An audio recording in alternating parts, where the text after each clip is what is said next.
Hello everyone, and welcome to Tabletop Obscura Presents Tonight at the Obscura with the Complete Waifu Handbook, Part 2. How are we all? Hope we're doing well. A couple of things before we begin. I'm doing a new thing with the sound levels and stuff like that. So, first up, let me know how the sound is, and can you hear the background music that's coming through? It might just be very quiet.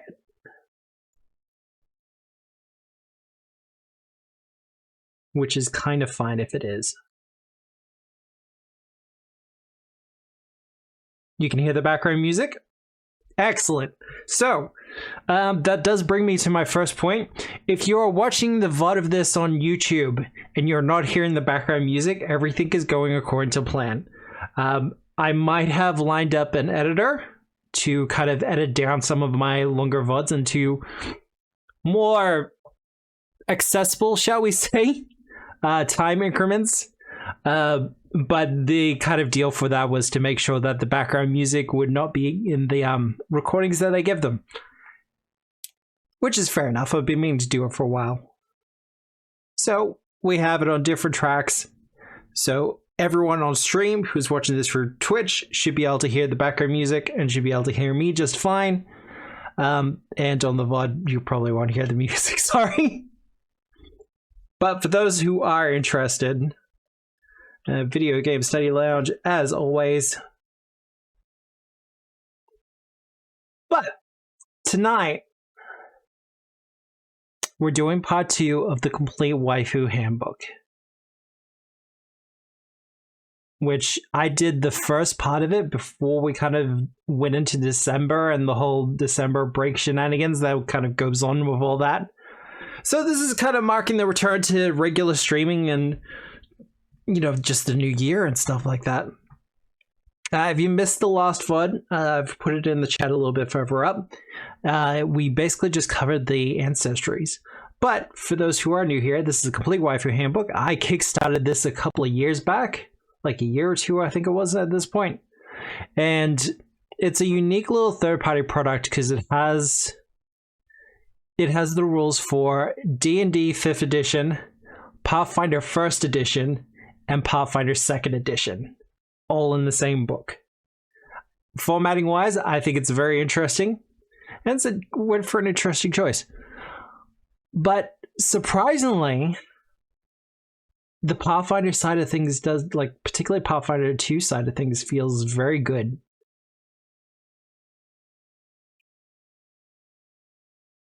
But, trying to figure if there's anything else like that. Anything else I need to announce? I do have a throne.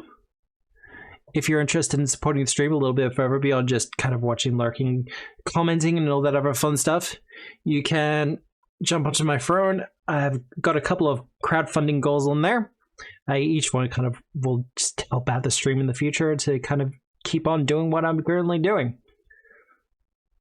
Otherwise, classes and subclasses.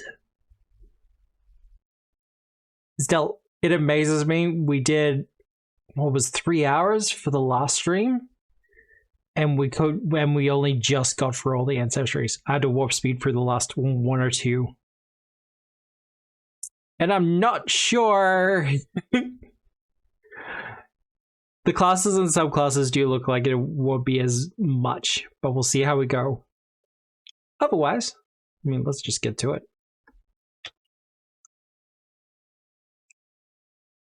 Chapter 2. Classes, subclasses, and archetypes. Now, a lot of these are... Let's zoom that in a bit. A lot of these have been kind of split up. Some of them are full classes. Some of them are just subclass options. Some of them are now archetypes. It just all depends on which system they're kind of have it for, I guess. But here we go. Waifu classes. This chapter contains 13 subclasses, for one for every main class plus one for the sorcerer. 1 prestige class for Pathfinder 1E, which we will be going through, and 2 archetypes for Pathfinder 2nd edition. Each subclass is designed to be based around teamwork. Slight alteration there, that's fine. And relationships of some kind. Nearly all of these classes require cooperation from another player character to gain their full effectiveness or abilities, many revolving around marriage. Pathfinder 2E archetypes, we have the Waifu. This archetype is designed around paired tactics and combos in both combat and social encounters. And Dynamic Duo is an archetype that allows Pathfinder 2E players a way to have NPC cohorts that become a core part of your character. Now, I've had a slight look at Dynamic Duo, and I do actually really like what they're doing with it. Now, for those who kind of missed the first one, I will say a lot of this book is done in earnest and kind of tongue-in-cheek. It's not supposed to be really taken super serious, like regarding the themes and everything else like that. But a note from Stuart, who is the designer and main writer. Marriage, the Battle Bride, Oath for Matrimony Paladin, the Waifu Prestige class, the Waifu archetype, are balanced around the idea of a single partner monogamous relationship. Polygamy was determined to be too powerful. We'll fix this in the Mythic Waifu Handbook, which is something they're planning on doing down the track. I actually need to look into how that's going, because I would absolutely want to kickstart that, and I don't kickstart things often nowadays. But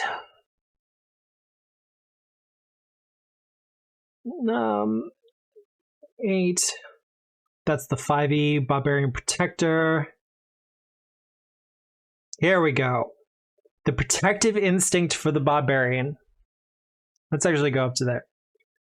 Your rage comes from an overwhelming desire to protect someone you hold in high regard, whether it stems from brotherhood, parental responsibility, or a betrothal to marry when the time is right. In each system, you are designated to protect a promised person. You also carry a token of this promise. Depending on the needs of your campaign, you can choose to have your mechanics focused through this token or an actual character. So, for instance, what I'm getting from that is the classic medieval knight thing where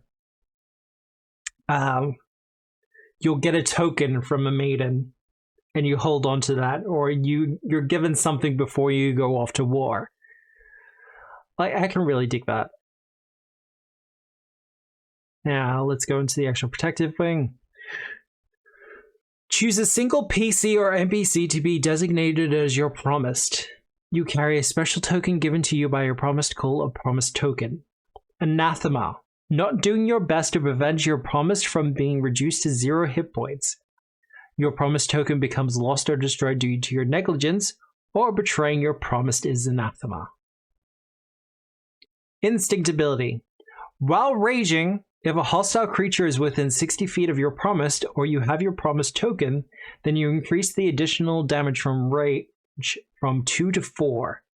If you damage an enemy within 10 feet of your promised, the additional damage from rage is increased from 2 to 6. Once per day, if you roll a failure on a will save, you get a success instead. You cannot turn a critical failure into a success. If you damage an enemy within 10 feet of your promise, the additional damage from rage is increased from 2 to 6. I need to check something, because I know that's in range, but Barbarian was in Player Core 2, I think? Yes.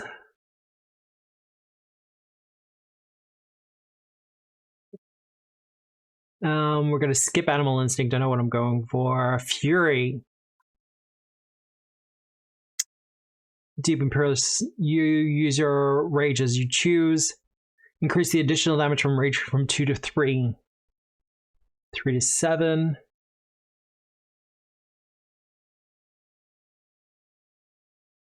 Giant Instinct. Okay, 2 to 6. So they've used the Giant Instinct as their benchmark for it. Which, kind of fair. It is probably one of the stronger options for Barbarians. It can be a PC though. So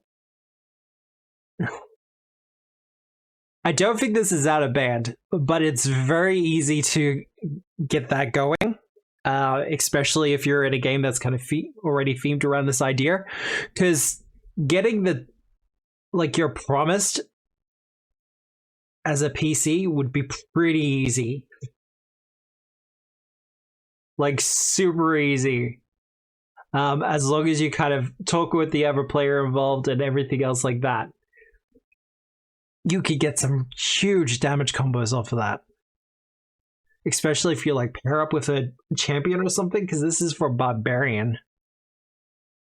Alright. Specialization ability. Increase the rage damage bonus from 4 to 8 if you're carrying your promised token, and from 6 to 10 if you damage an enemy within 10 feet of your promised. If you have greater weapon specialization, increase the respective damage times from 8 to 12 and 10 to 18. Okay. Okay, cool. What was that anathema again? Not doing your best. Okay, so the anathema is pretty easy to maintain as well. That's a lot of damage. Yeah, they've used Giant Instinct as the benchmark for it. Yeah, okay.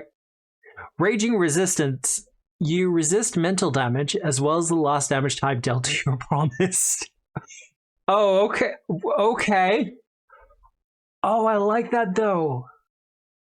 So you have a blanket resistance to mental damage. So anyone trying to do daze or anything like that on your Barbarian's going to have a bad time. Which is good because Barbarians have this tendency to be targeted by mind type stuff the most.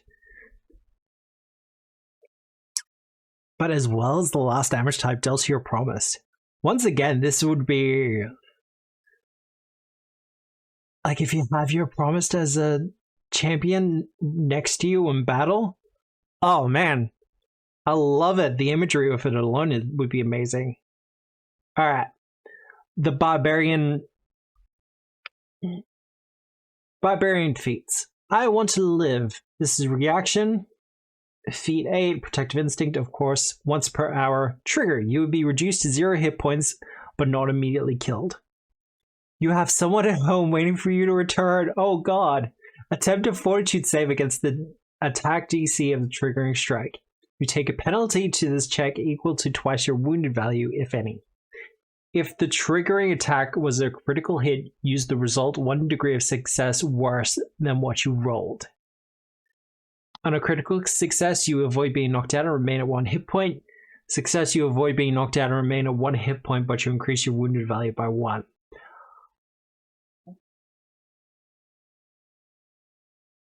Attempted fortitude save against the attack DC of the triggering strike.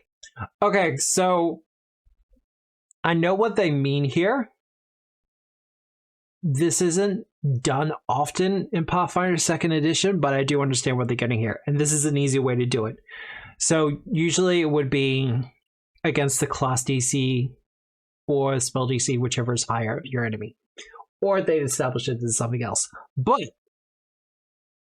the attack DC is basically, like with anything, the strike roll plus 10. And for fortitude, that's really good. Feat level 8, yeah, that's not bad actually. I don't mind that.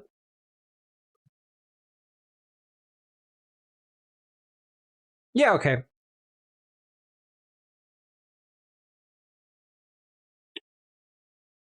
Level 12, I swear to you. Prerequisite is Raging Resistance. You swore that no one hurts your friends, while raging allies within 5 feet gain the resistances granted by Raging Resistance. Especially if you have Share Rage, whenever you share your rage with an ally, the resistance granted by Raging Resistance is increased by half your level. Allies within 5 feet gain. Okay, so you could probably just write that as while raging allies within a 5-foot emanation gain the resistances granted by Raging Resistance. Either way's fine. Like, I'm fine with either way. But that's really interesting. Like, this is a barbarian. See, thematically speaking, barbarians tend to be very solo, very out there doing the damage on their own. With what we have going on here, it's very much about making sure your compatriots are around you and you can protect them. Once again, you pair this up with a champion, unstoppable. Level 18, we are soul bonded. The instinct to protect is so powerful it has transcended your body. Whenever you critically hit with a melee weapon on an attack, you can choose to heal allies within 10 feet of you a number of hit points equal to half your level. So that would just be 8. That would be what, 9? Critically hit with a melee weapon attack. See, I feel like you could safely just have that. Oh, but that's all allies within 10 feet. Yeah, okay. Because that could be a fair heft of healing. Especially at level 18. I mean, okay. We'll do the comparison again.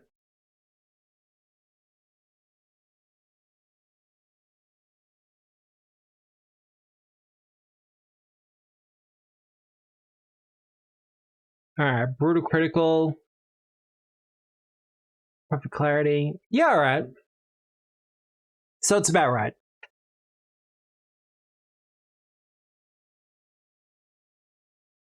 Yeah, okay.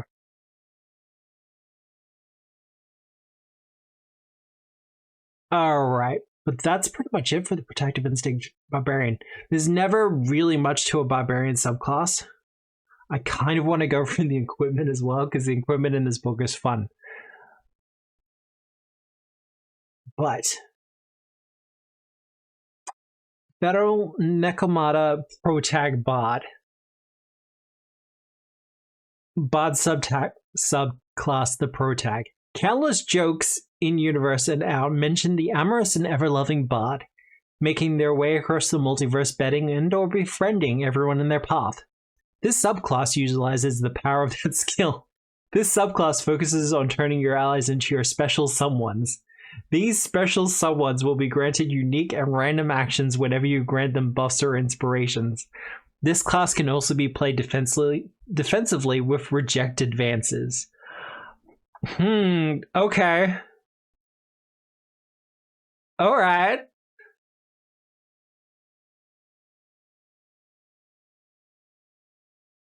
Alright. Pathfinder 2e Protag Muse.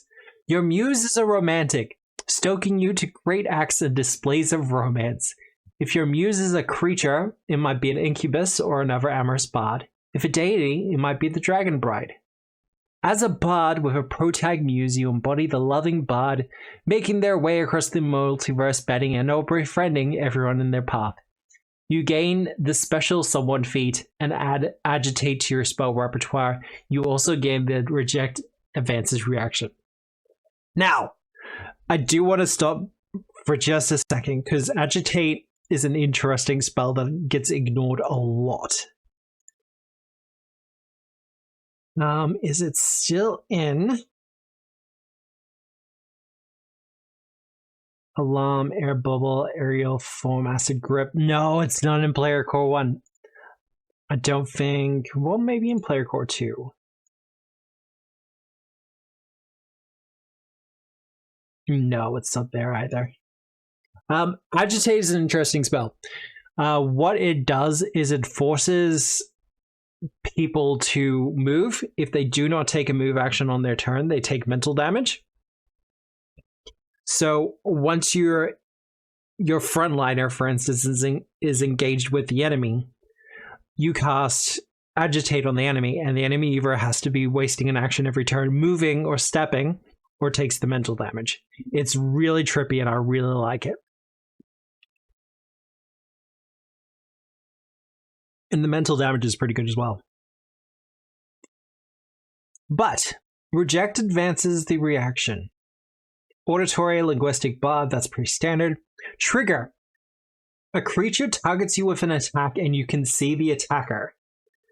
Your rejections are quite demoralizing. The attacker must instead make your attack versus your performance DC instead of your AC. Oh, okay.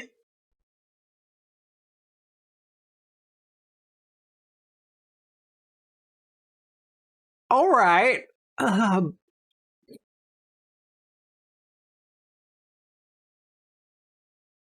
See, I'm not sure about this one. I will say this is probably has more to do with my own past. I used to run Pathfinder 1. I ran Pathfinder 1 for like a decade for its full run. And there was a problem that started to come up, particularly with in the later years of the system, where they'd start doing attribute and skill compression. So you could get to the point where you could just use intelligence for everything. And that meant you only really had to maximize intelligence for some things. So I'm always a little bit skeptical when it's stuff like this. But considering the bot has the basic inspire counter performance,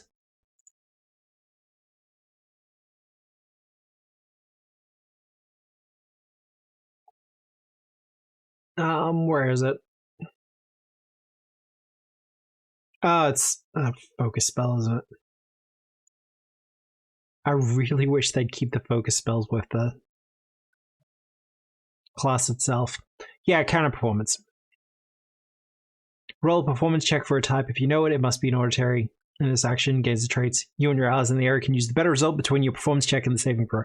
So it's similar to rejective answers is similar to counter performance, but this applies to a much wider group. I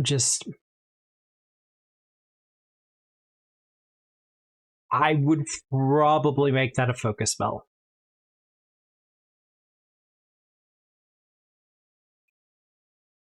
Yeah, no, I'd probably make it a focus reaction. Just to keep that, because otherwise it's a lot.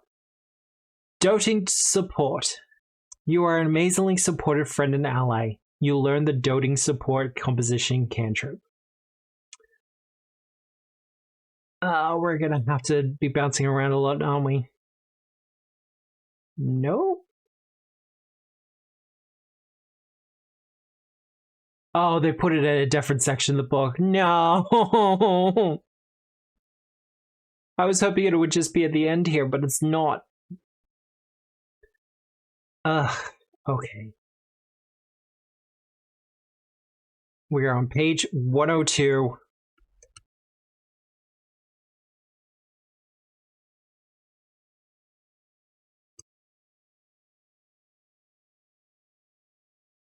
There's also a lot of different spells and stuff. Nah, I'm gonna have to check it out later. That's a bit disappointing.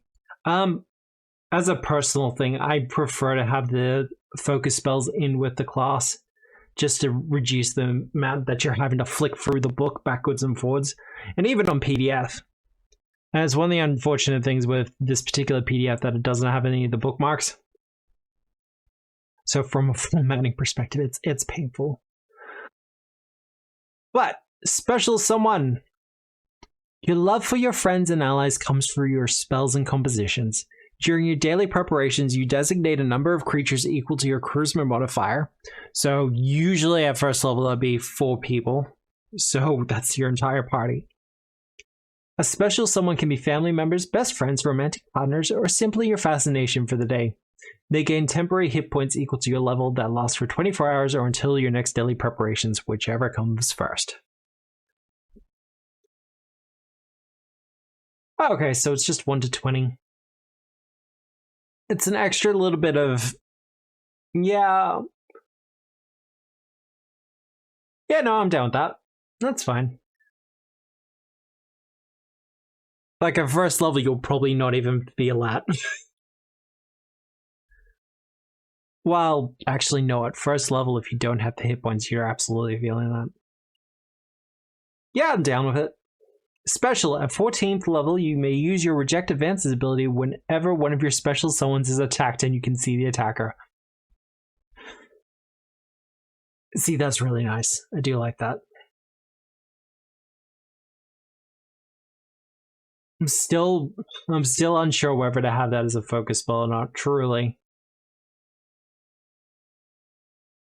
Alright, feed level 2. Faded through Song. Prerequisite, Protag Muse, or Soulmated Bloodline. Your heart and soul call out to your potential soulmate. You learn the spell Once Upon a Dream and may expend a focus point in order to cast the spell to contact your waifu or spouse when you fall asleep. Oh, I kind of like that though. See, one of the character concepts I've always had rolling around in my head, and I've never been able to do it, is the adventurer who is, his family is kind of in the big city, and with how expensive it is to live in the city, in order to make ends meet, he like goes out adventuring, goes out questing and stuff like that, and it is lucrative for the family. So having a feat like this where you can just kind of drop a line to your waifu or your spouse and basically just say, hey, I'm okay, I'm fine, it's all good. Like, I could even imagine it being like something you just kind of do every night as a part of your preparations. And I think that's really cute. Feed level 6, free action. Prerequisite, special summon. Trigger, you affect a single special summon with a spell. So with any spell, okay. Your attempts to help and inspire send unintended signals. Roll a 1d6. The special summon may use their reaction to take an action corresponding with the following table. If the special summon is not trained in the required skill, then they cannot take the listed action. If you have 8 bard levels, you roll a d8 instead. If you have 12 bard levels, you roll a d12 instead. So they could spend a reaction to do this. That's a... Oh, this is the kind of stuff I wanted to do for Sinclair's.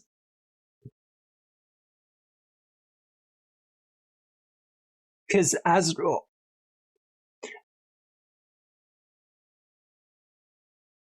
Yeah, no, that's the special summon when you use their reaction, take an action. So this is, it's not giving them a reaction, but it allows them to use their reactions for different things, and it's kind of randomized. I tend to err on the side against randomized tables, but this is just so fun. And you don't have to do it. And there's a pretty big... Yeah, there's a pretty big stretch of things here. You look gross, create a diversion. You should be ashamed, hide. You make me happy, step. Get your steps in. Go away, stride. You look cool, tumble through. You look scary, demoralize. You seem angry, shove. Are you sad, trip. I love you, disarm. I pity you, faint. I like you, grapple. You're unstoppable. Because this is going back to the anime trope of, as it suggests, the comical misunderstandings.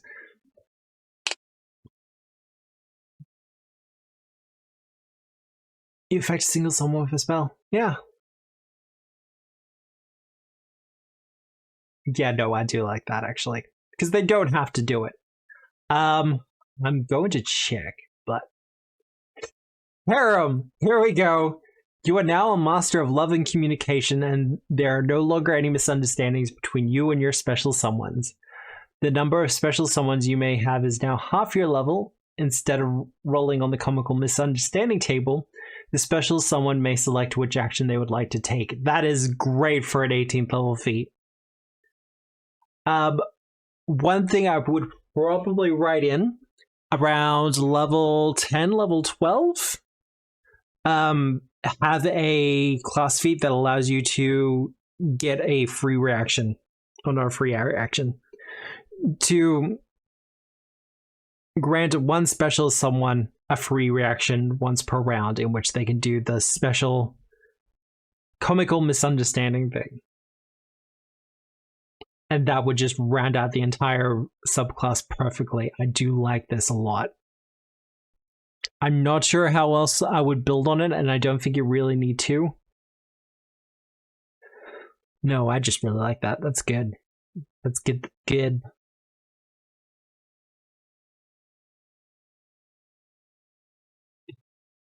Yurei. I am also sorry I may butcher some of these names. I do apologize. Protect Bard, who rolled very poorly on his comical misunderstanding table. I mean, they're all getting a run. But Cleric, the Cupid domain. While there are many popular deities that encourage love, the clerics of the Cupid domain live for it. They see it as their divine duty to help others find their waifu. This domain is one of the few cleric domains that can turn clerics into terrifying, though strangely wholesome, archers. Oh, it's an archery-based one. I should have known from the Cupid. By channeling their abilities into their arrows, they cast enchantment spells that affect emotions. Oh, I want to see how they do this for Pathfinder 2. This is going to be... Okay, so they didn't do a full domain for the Cupid, which, fair, but they have done up a bunch of feats. Level 4, Innocent Cupidity. Requirements, domain initiative, and you've selected duty, family, passion, or protection. Frequency, once per day. You daintily dip a little into similar loving domains. You can cast the initial domain spells from the duty, family, passion, or protection domains.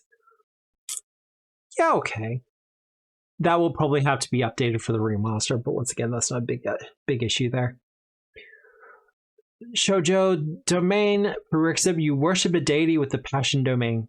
While not necessarily a true domain, it's still within the purview of love, which is your business. You learn one focus 2 spell with the shoujo trait of your choice.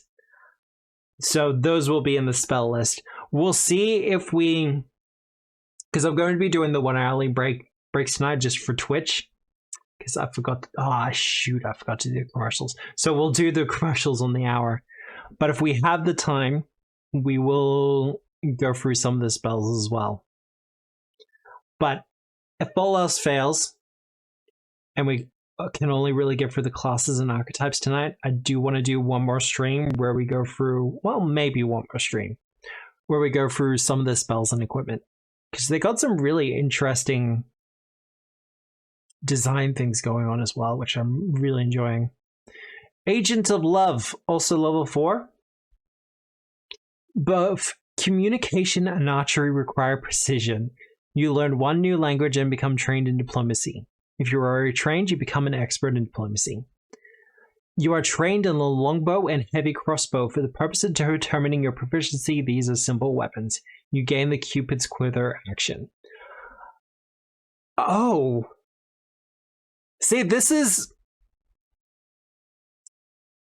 So there is a thing within TTRPG design circles where they always suggest that you look outside of the box. So, for instance, if you only design for one system, your design ideas and concepts are going to get just locked in there. And they suggest, read other systems, which I do. And this is to kind of widen your horizons. And through that, you can pick up different ideas and concepts. As someone who's a Pathfinder 2 designer and has been doing it for a while now, I never would have considered mashing up a skill training with weapon proficiency. Oh, I really love that. I might have included the... You're trained in longbow and heavy crossbow. So this is in the remaster. All clerics are trained with heavy crossbows because they're a simple weapon. I probably would have included the short bow and the longbow. But that's fine. Once again, there's just these little things that need a little bit of tweaking, but otherwise it's kind of amazing. Now, the Cupid's Quiver action, I might actually, I don't want to say steal, but that's just really good. I like that a lot. Cupid's Quiver, which is the action granted by Agent of Love. A magical quiver is conjured to your side. As a free action, you may expend a second rank prepared spell or higher to have a single magical arrow manifest in the quiver. For every 2 spell ranks above second you expend, you gain an additional arrow. These arrows in the quiver remain for 1 hour before dissipating in a puff of pink smoke. These arrows deal no damage and instead affect the target of a specific spell. You choose the effect of the arrow by whispering its name upon firing. Eros, Charm. The target is affected by Charm. This is not considered a threatening or hostile action if they did not see you attack them. Oh no. Pasithea. The target is affected by Sleep, except the target is the only one affected. Oh, I like that. That's good. How many do you get? It's a free action. You may expend a second rank prepared spell or higher to have a single magical arrow effect manifesting in quiver. Okay. So when you first get it, it's just 1, and it's a jump every 3 levels, roughly. Irene? I don't know. Calming. The target is affected by calm emotions, except the target is the only one affected and lasts for the full duration. See, that's trippy. 4th level.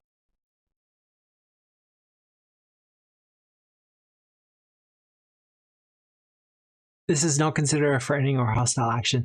I like this a lot as well. Oh, this is so good. Sacred Arrows. When you use Cupid's Quiver, you can choose to deal damage, except all damage dealt by the attack is mental damage. If you choose to deal damage, this is considered a threatening and hostile action, and the target gains a +2 circumstance bonus to any saving throw imposed by a projectile fired with Cupid's Quiver. Additionally, you can choose from 2 new arrows when you use Cupid's Quiver. Dioscuri, Twin Shot. At the cost of a focus point and an additional action, you can conjure an extra arrow, allowing you to make an additional strike at the same target with the same Cupid's arrow. Multiple attack penalties don't apply until after the second strike. Why you would do this? 2 shots of the same spell. You really want to charm someone? This is how you do it. Panacea, Healing. This is amazing. The target is affected by a 2-action heal spell. So Cupid's Quiver.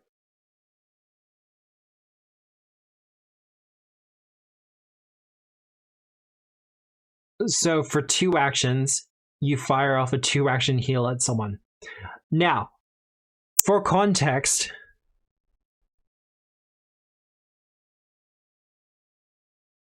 we're going to go to the weapons as they stand.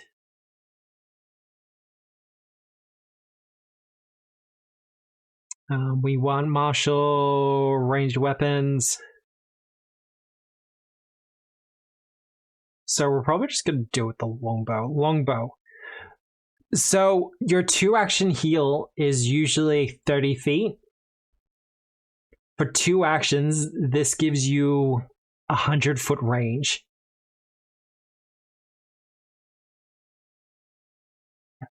Nope, not that one. CO might be slightly powerful or slightly overpowered. Well, no. No, you still have to.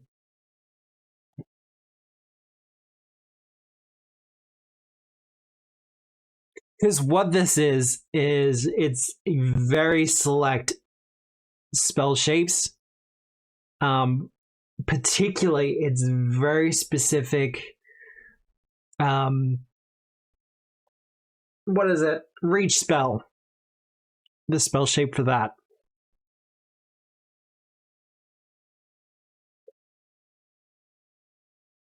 See, I have a couple of players who are very much cleric enjoyers. and I could at least see one of them doing this. But I'll say again, Agent of Love has a lot going on for it. And if for nothing else, because this is a feat and it doesn't have a requirement of a specific doctrine, so it doesn't matter if you're a war priest or a cloistered. Because of that, you can be a cloistered cleric with like the Cupid domain and pick up Agent of Love, and you get your longbow and heavy crossbow, or you get the longbow at the very least. I like that a lot. Oh man. Yeah, alright. Moving on. Impish Cupidity. Feat level 12. Requirements. Innocent Cupidity. That's that one. Okay. Advanced domain, and you've selected Duty, Family, Passion, or Protection. The dip has become a plunge. You can cast the advanced domain spell from the Duty, Family, Passion, or Protection domains. I mean, once per day. I'm okay with that.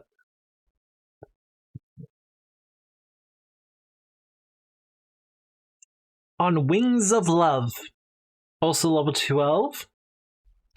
Twice per day, you grow the wings of a love god and can fly for a short period of time. You gain a fly speed equal to your speed. These wings remain for 10 minutes. At level 12, that's absolutely perfect. It's one of the things I saw when looking for a lot of the ancestries. Some of them granted you a fly speed, and whoever did the Pathfinder 2 side of the designs for it were completely on the mark when it came to what level to grant flight. I'm not sure if that was intentional, if they knew or not, but they did a really great job of it. Also, level 12, Love God. You have so much love you need to spread. You gain an additional arrow when you expend a slot. So, back for Cupid Square there. Is that it for? Yes. I actually really like this. Like, you could use some of the ideas in Agent of Love, because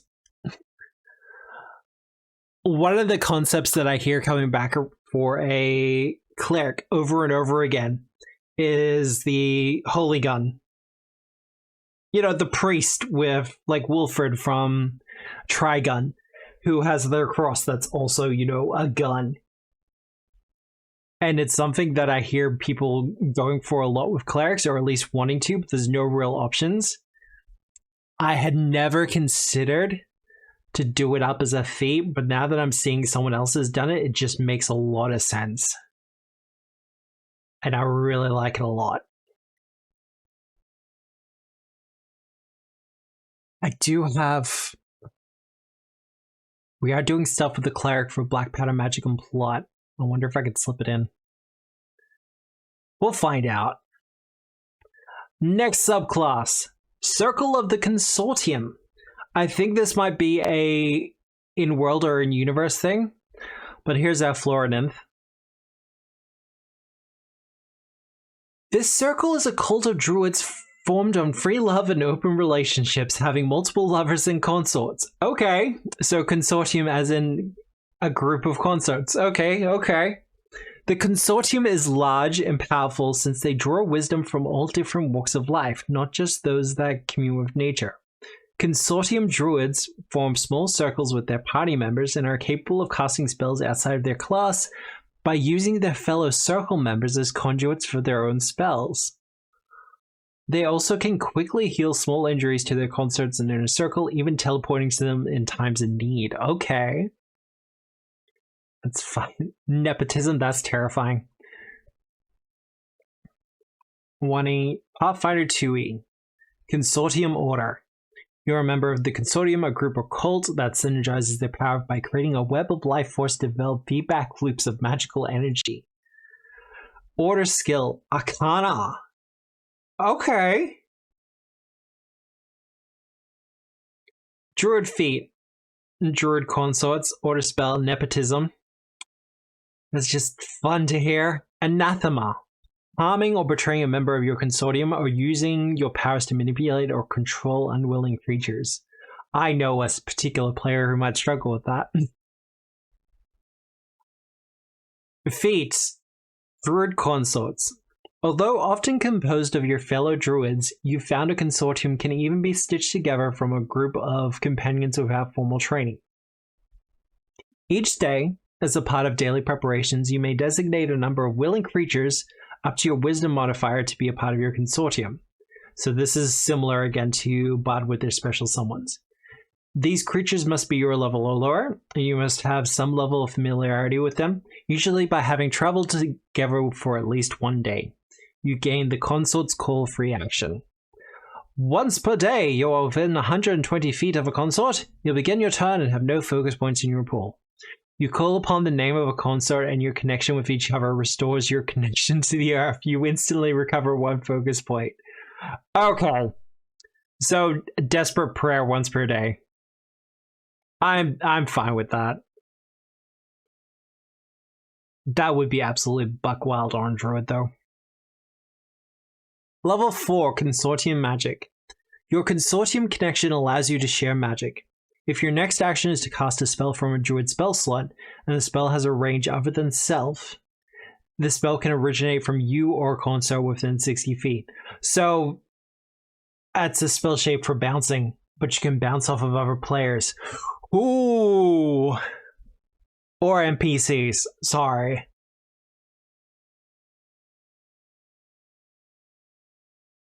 This spell has a range other than self, so even touch spells. That's... oh, I like that.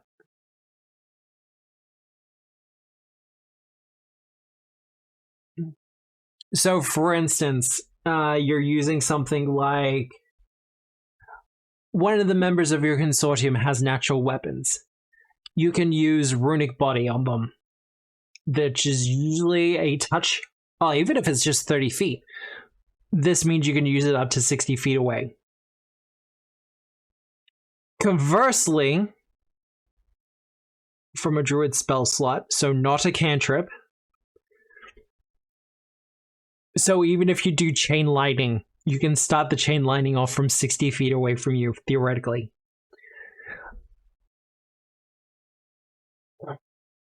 Okay, who could be a consort again?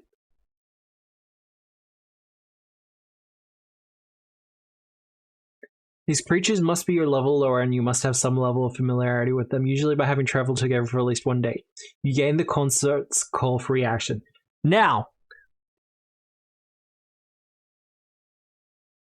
remembering again, this is kind of tongue-in-cheek, and we're not going to be gross about this, but technically that covers your animal companion. So you can rush your animal companion forward for one action. Oh, but then there'd be a bit of a deficit. Independent, however. Yeah, okay, so level 4. Probably level 6, because you'd have to get Mature Companion and then Consortium Magic. But rush your animal companion forward, then use Consortium Magic as for them to be as the start point, using their independent action. That's an interesting combination. I don't think it's broken. It's stretching a little, but it's level 4, so I'm okay with it. Consortium Feedback. Reaction. Level 6. Trigger. A consort within 60 feet casts a spell that has a range other than self. You allow your body to be the conduit for your consort spells. The spell cast by a consort originates from you instead of the consort. Oh, I like that back and forth there.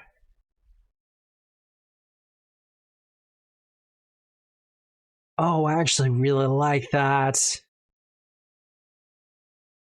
So, for instance, if you're a frontliner druid, and the wizard who's 60 feet away casts a spell, you can just have yourself as the conduit and launch whatever spell they're trying to cast around walls, and that's really tactical. I like that a lot.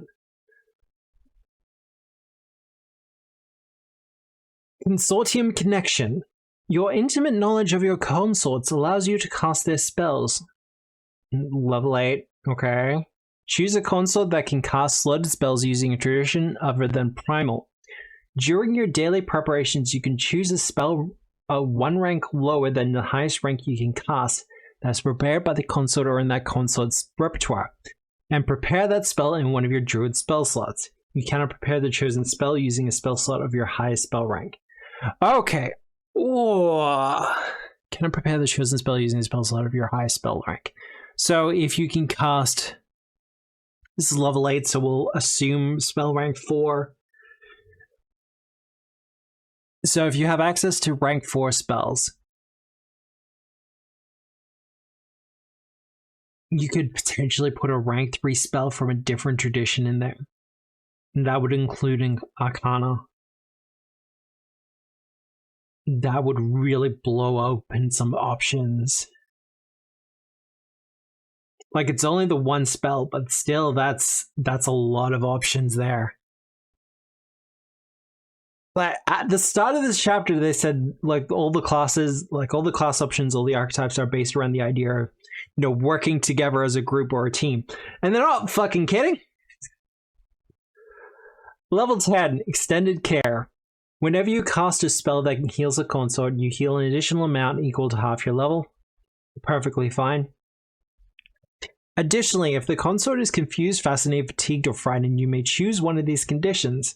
The condition progresses as if one round had passed. If you chose confused or fascinated, treat this effect as though they were targeted by a hostile action or damaged by a strike or spell, possibly ending the condition or allowing them a new save or check. I like that. No, that's really good. Means you would have to be preparing heal spells, but that's fine. If you choose fatigued and the target immediately spends 10 minutes resting or performing a calm activity, they recover from the fatigue condition.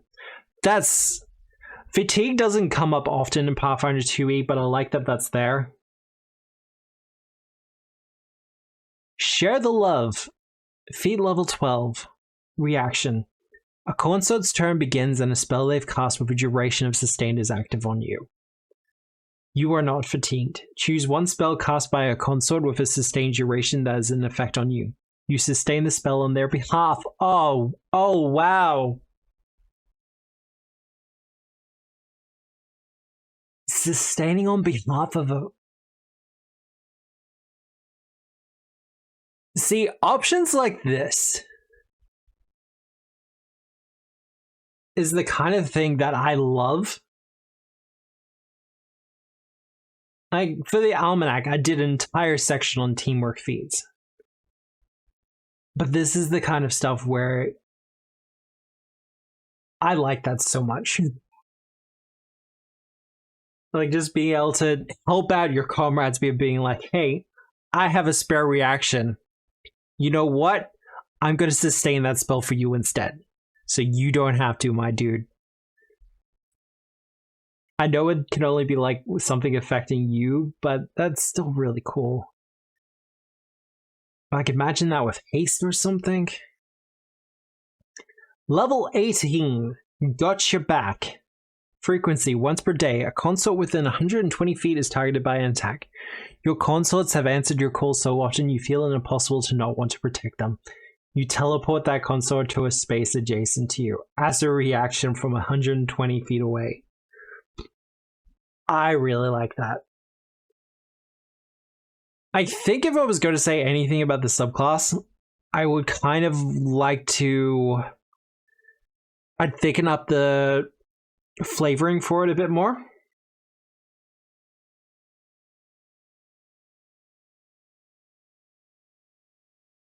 Group recalled that in the Web of Life Force. Like, I would absolutely double down on the whole Web of Life Force thing.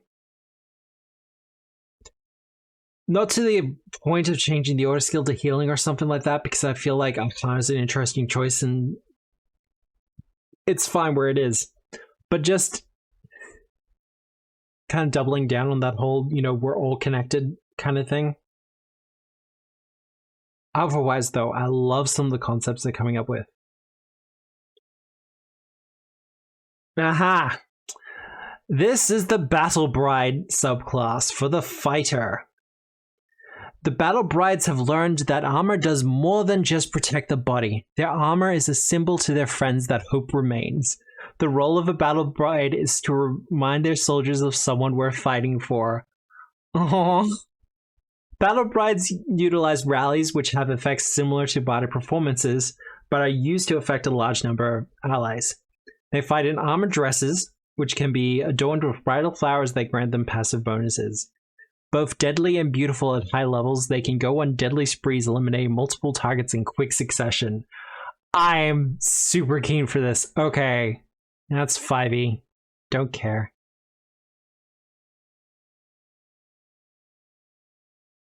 PF 1e. So they did this up as a full prestige class for Pathfinder 1e. I can dig it. Hybrid class, there we go. Oh, this is going to be chunky, isn't it? This is going to be a lot of fun. All right. Pathfinder 2e, Battle Dress Specialist.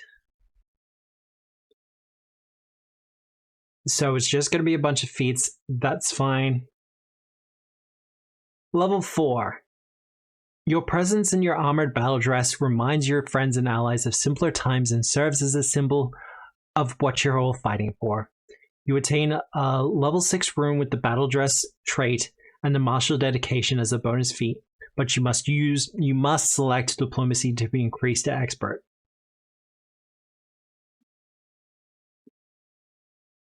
But it's just a dedication, because the martial dedication is really cool. I'm not sure if people are aware of it. Let's close some of these down a bit. Martial, the dedication. You've combined your social skills and combat training to become a talented combat leader. Choose diplomacy or intimidation. You become trained in that skill or become an expert if you're already trained in it. In addition, while you're conscious, you're surrounded by a marshal's aura in a 15-foot emanation. Your aura has the emotion, mental, and visual traits and grants you and allies in the area a +4 status bonuses saving throws against fear. That's not too bad, but the entire dedication kind of builds off of it. And having a feat that just kind of grants you that. I feel like this for a 4th level class skill is a little bit front loaded, because it gives you an item and also gives you a dedication. And I tend to run free archetype from my games, so I'm not sure how that would go. Board Boar! Welcome in, Raiders! I'm not sure why my thing didn't go off. How are we all? For those who don't know who I am, hi, my name is Obscura. Lovely Visage, that's the voice you're hearing, the lovely Visage. DM Boar raids you? Yes. How was your... What were you doing? Just doing an art stream, or playing some Pathfinder 2? I've been meaning to stop in on some of your extra Pathfinder streams, honestly. Just drawing for today?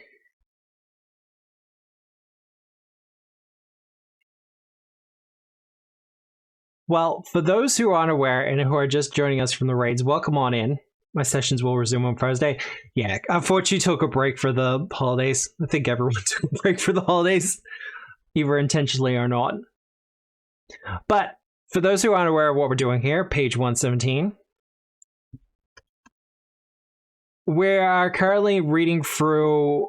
We're not going to do a complete read-through of it, especially not in one stream, but the Complete Waifu Handbook, which was a third-party product I kickstarted ages ago, but it contains options in that kind of waifu style of things for 5e, Pathfinder 1, and Pathfinder 2e.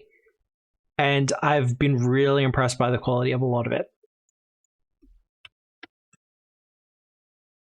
We've been going through the subclasses and archetypes for this evening, and we are up to the Battle Dress Specialist, which is for the fighter. And I pretty much just started. Considering the time, I will probably get through the fighter and then we'll go on a bit of a break, because I am at the 1 hour mark. Alright. Feat level 8, Bridal Roses. Your blade speaks directly while your armor speaks the language of flowers. During your daily preparations, you can adorn your battle dress with different flowers. You can adorn your dress with one type of bridal rose listed below. The black rose, death and rebirth. Once per day, if you gain the dying condition, you automatically succeed at the recovery check to stabilize at 0 hit points on your next turn. Ooh. The blue rose of mystery. You gain a +1 status bonus to stealth, survival, and deception checks. The dragon rose, determination. Once per day, if you target a creature with a strike and you know that creature would have resistance to the type of damage your attack would deal, you may spend an additional action to ignore an amount of that resistance equal to your level. That's... on a fighter, that's... ooh. Okay, but it's once per day, that's fine. That's still bigly, though. Like, it's not as often as something you get with the kineticist, where they can just kind of start ignoring resistances on creatures. But that's still nice.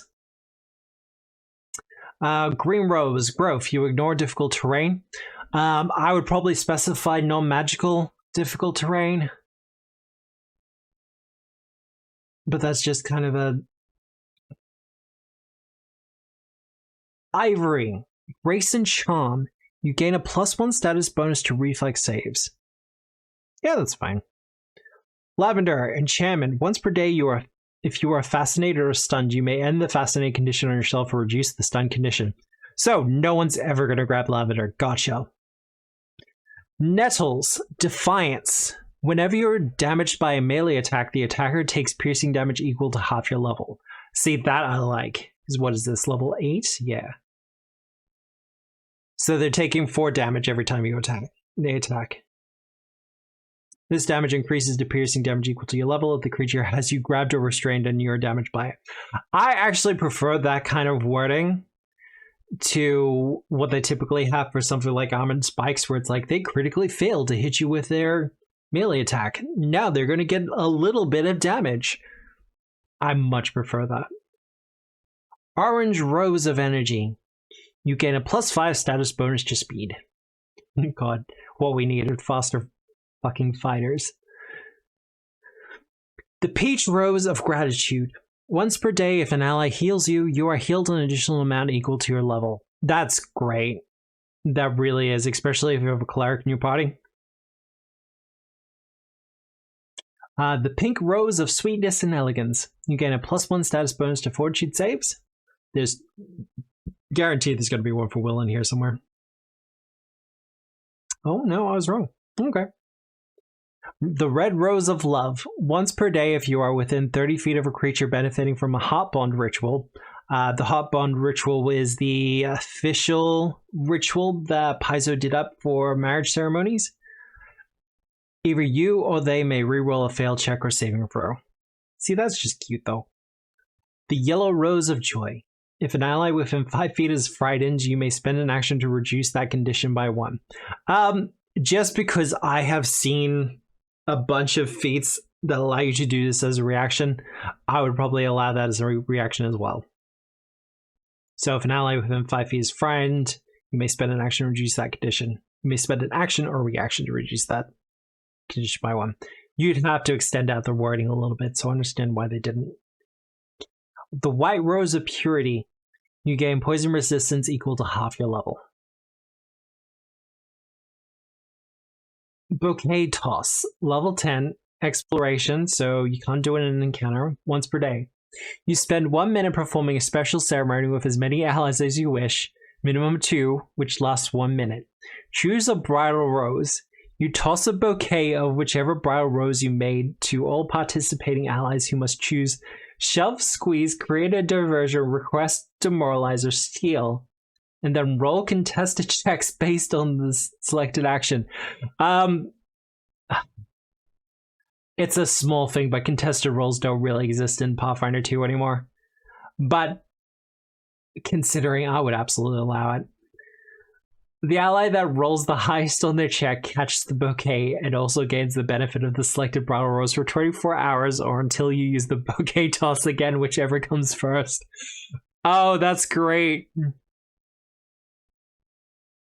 So once per day, you just toss the flowers to the rest of your party, and someone goes off.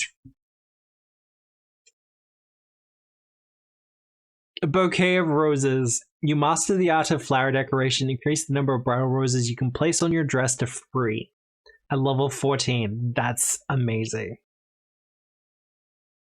And I still think that would be fine. Okay. And a 20th level feat, Gale Strike. You reduce an enemy to 0 hit points.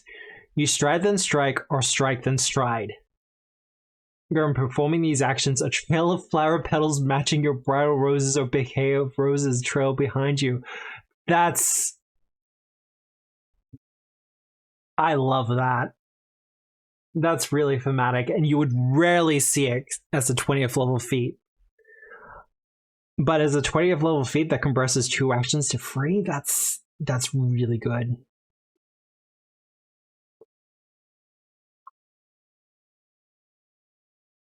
Alright. Way of the Housewife Monk. Yeah. Okay. So, we are going to go on a short little 5-minute break. I'm not going to do a countdown timer or anything during the break because we're just going to stop for about 5 minutes so we can run the commercials. Keep those pre-rolls away and everything else like that. So, thank you, Raiders, for coming in. We'll be back pretty soon, and I hope to see you back in a second.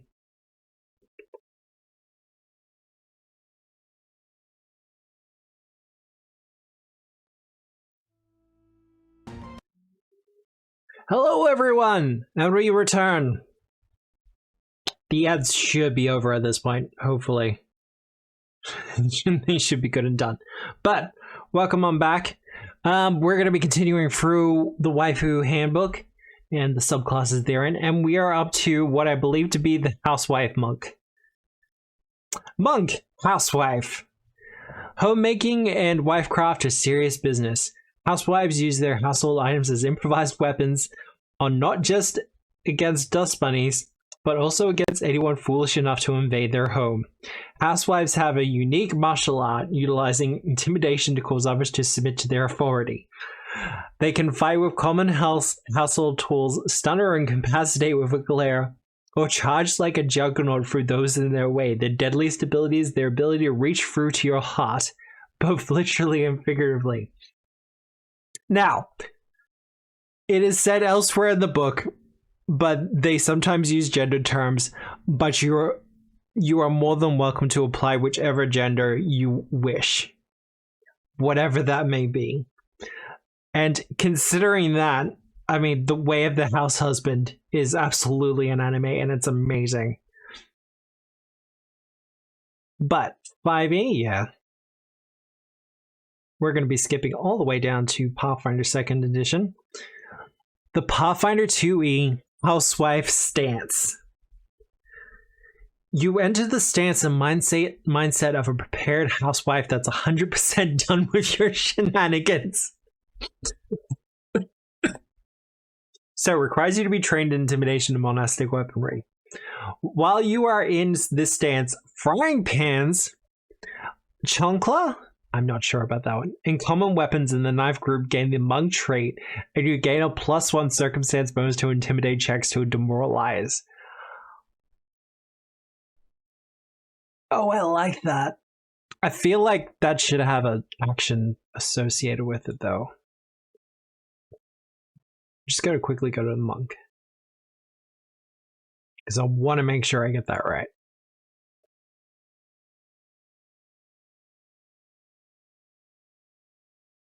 Yeah, no, there should be just a single action to get into your stance. But that's easy fix. But yeah, frying pans. I'd probably include the waffle iron, which was introduced recently. I know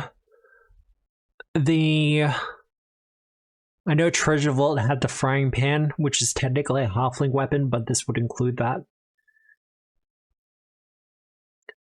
Level 6 feat. Out of my way. Trained in athletics, housewife stance. You gain the barreling charge fighter feat as a bonus feat. Waffling on about waffle irons? Just a little bit.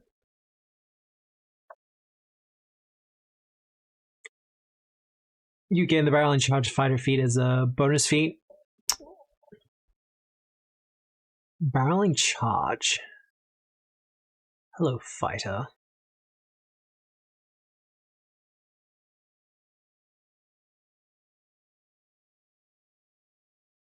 Where's barreling charge?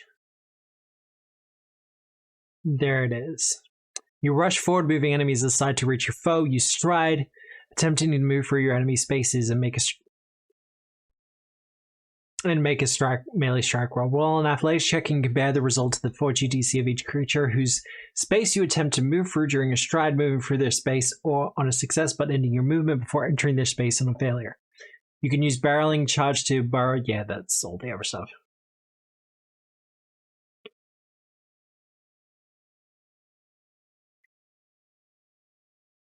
Yeah, okay. So you get that as a monk, and monks tend to be pretty good at their maneuvers as well. Yeah, right. Housewife Glare. You unleash a glare to falter the will of those who would defile the sanctity of your home. When you demoralize an enemy, you can instead choose one of the following effects upon a successful check. Critical success, the target speed drops to 0 until the end of its next turn. The target speed is halved until the end of its next turn.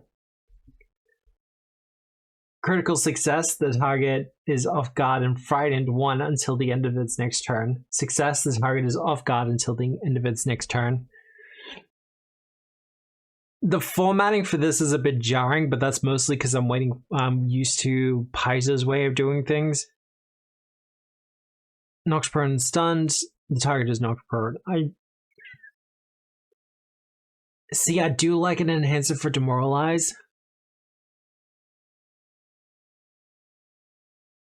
This should probably be critical success. The target is immobilized. And success, the target speed is halved. That would probably just be a penalty.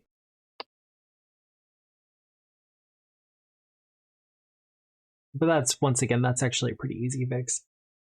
Path to the Heart, level 20. Housewife Glare, Master Intimidation, you are in Housewife Stance. Your strikes are treated as if they had the heart-seeking rune.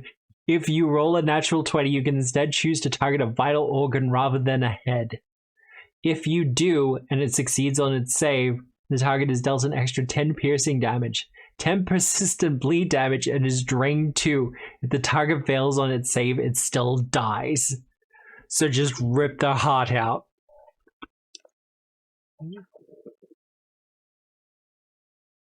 That's pretty... I like that. That's brutal, but I like it.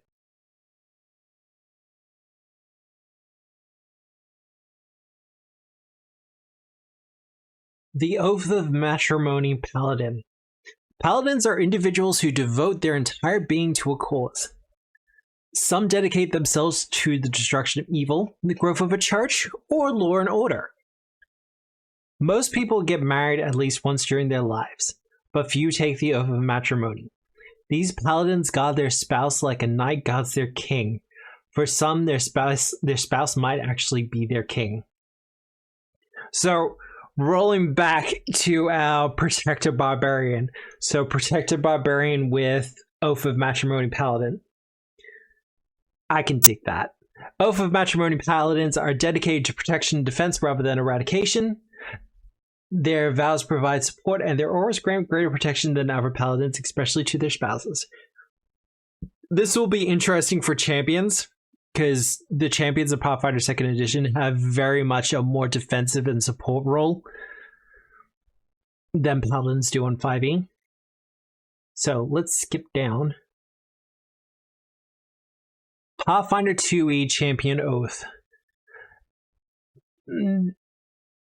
The oaths do have to change a little bit. They were recently reintroduced in Mysteries of the Divine, so that's fine. But you've sworn an oath to protect your marriage and your beloved. Designate a single other PC or creature as your beloved. Add the following tenet to your champion's code after the other edicts. I must protect my beloved from death or grievous harm. If your champion's reaction was triggered by an enemy damaging your beloved, your champion's reaction gains another effect depending on your cause. Justice, your Retributive Strike gains a +4 circumstance bonus to damage against a creature who attacked your beloved, or a +6 circumstance bonus if you have master proficiency with the weapon you used. Okay, brutal. Your Glimpse of Redemption's resistance against damage from the creature who attacked your beloved is 7 plus your level, so no one's damaging your beloved. Liberation. If you use Liberating Step triggered by someone attacking your beloved, your love gains a +4 circumstance bonus to checks granted by your Liberating Step, and the ally can step twice afterwards. Stepping twice is good. I could dig that. If you follow the tenets of evil, you may use your champion's reaction to have your beloved gain its effects if your beloved and the triggering enemy are within 15 feet of you. Yeah. You can tell there was a definite bend towards... I get why unholy / evil causes exist. Just, it really feels like against the whole heroic nature of Pathfinder. Oh, here we go. Notes from Stuart. This was completed at the same time as the PF2E remaster. The evil tenets will be added in a future book. There we go. Ring Ally, level 3. A spirit of love dwells within your ring. Select one ring when you make your daily preparations. While you wear this ring, you gain a +4 circumstance bonus on checks to aid when you aid an ally's action with the attack trait. This bonus increases to +5 if you are aiding your beloved's attack action.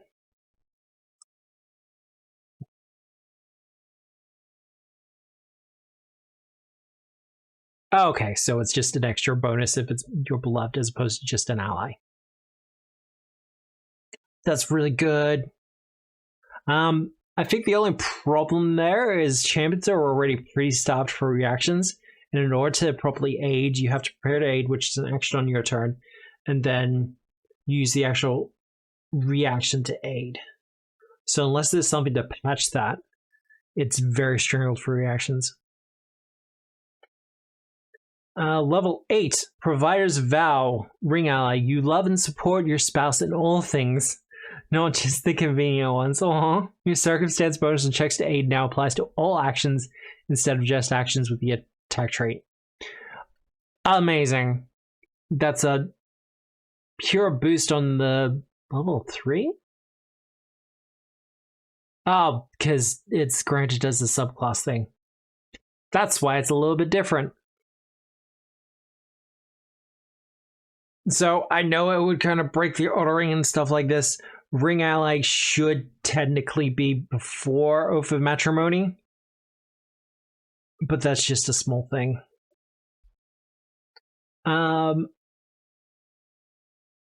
Yeah, look, because these are just the enhancers for the Ring Ally at level 8. Supporter's Vow. Your vow to support overrides the luck the gods provide. When you roll a critical failure on a check to aid an ally, you get a failure instead. If you're aiding your beloved's attack action and you roll a success, you get a critical success instead. So you're just going to be dropping bonuses on your beloveds all the time. Aura of Love, level 14. Your love shields you, your spouse, and your friends from harm. Your champion's aura gains resistance equal to your charisma modifier to 1 physical damage type and 1 energy type. If one of these allies is your beloved, increase only your beloved's resistance to half your level. See, that's good. Yeah, okay. Fury of the Protector, level 16, its reaction. An enemy within your land speed damages an ally within your champion's aura. No one hurts the ones you love and gets away with it.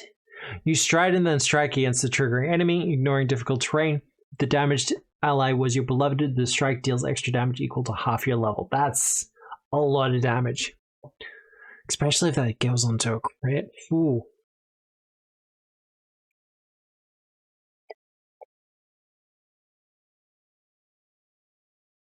Guardian Angel, level 20. You affect your beloved with Avatar, and they transform into either an avatar of their deity or the deity that is most like them. GM discretion. Okay. I mean, that puts a whole new spin onto the whole, you are my goddess. Just turn him into an outright avatar. Okay. Ranger, bonded pair. Okay. I had a look at this earlier. Conceptually, I fucking love it. In nature, animals typically become attached to one another and live harmoniously. Sometimes the animals are siblings, sometimes mated, but occasionally they are of different species. Bonded pair rangers use this connection to become in sync with a companion. Bonded pair rangers select party members that serve as their companions rather than taming an animal. Bonded companions can have spells cast on them from great distances, can perform special teleporting combat, and special group attacks. Now, we're just going to go straight down, because I believe I've actually read this. There we go. Pathfinder 2e, Bonded Edge. You choose to hunt alongside a trusted companion. During your daily preparations, you can choose an ally to serve as a companion. This ability counts as having an animal companion for the purposes of feat requirements, and you can target your companion with focus spells that would normally target an animal companion. This is really interesting, but I like what they're doing with it. Whenever you hunt prey, your companion also gains its benefits. That's terrifying. This is... For example, how about from first level we give the party monk the flurry edge? Oh no, because... Whoa, no, actually, that's a good idea.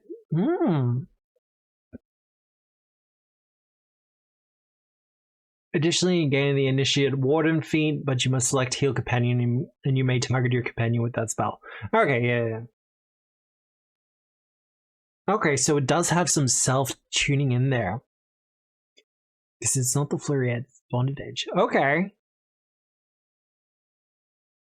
Alright, I see where they're going. Master Hunter upgrade, level 17.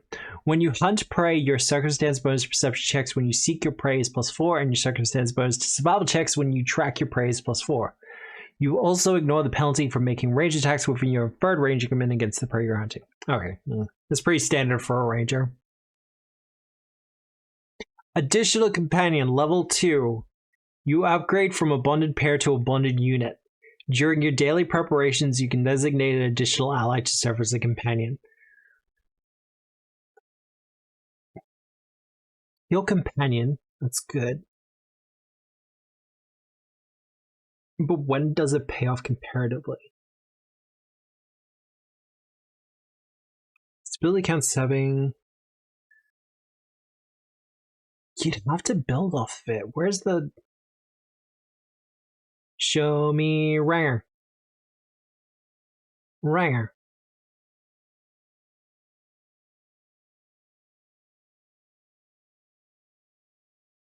I'm just saying, because I'm seeing what you could actually do with it. Companions Cry.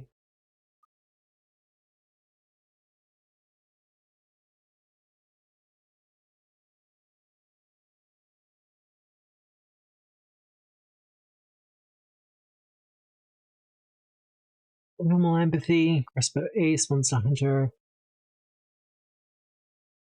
See, I'm not sure how useful it would be. Not off the surface, anyway. Additional Recollection, Must Forewarn, Mature.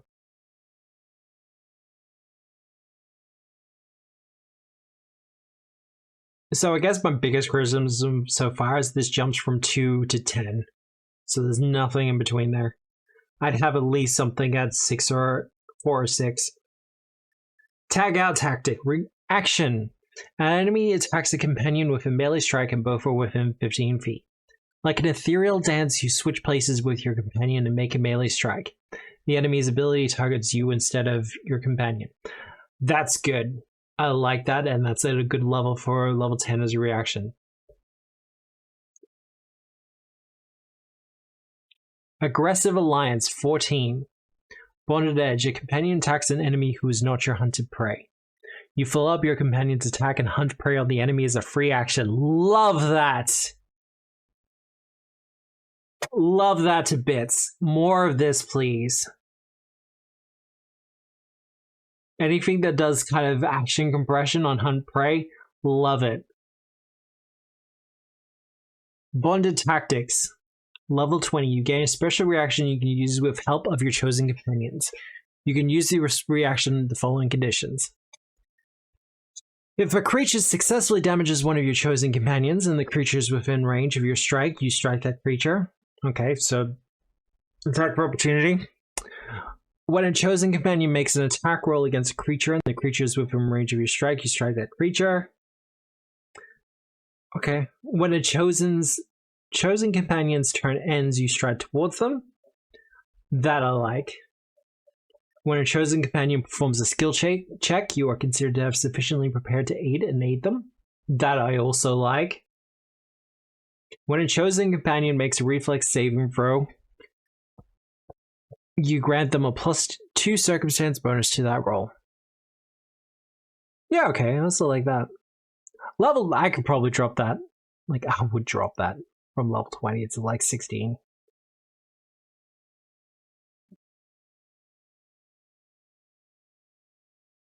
You get a special reaction you can use with help. You use this reaction under the following conditions. So that's a really expensive reaction feat.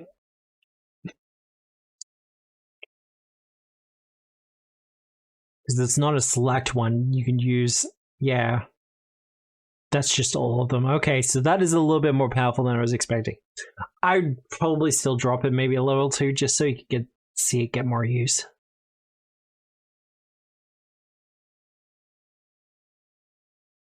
Rogue, the partner in crime. In a criminal underworld where betrayal and opportunistic backstabbing are the norm, the most valuable resource and treasure is trust. Professional criminals rarely work alone.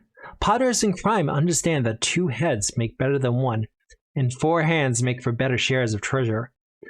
Partner in crime rogues do not specialize as well as other rogues, but they make up for it in numbers. With 2 individuals acting as one, they can accomplish more and complement each other's skills. As you level up, so does your partner, and they can begin to specialize. Is this like a here's an NPC thing?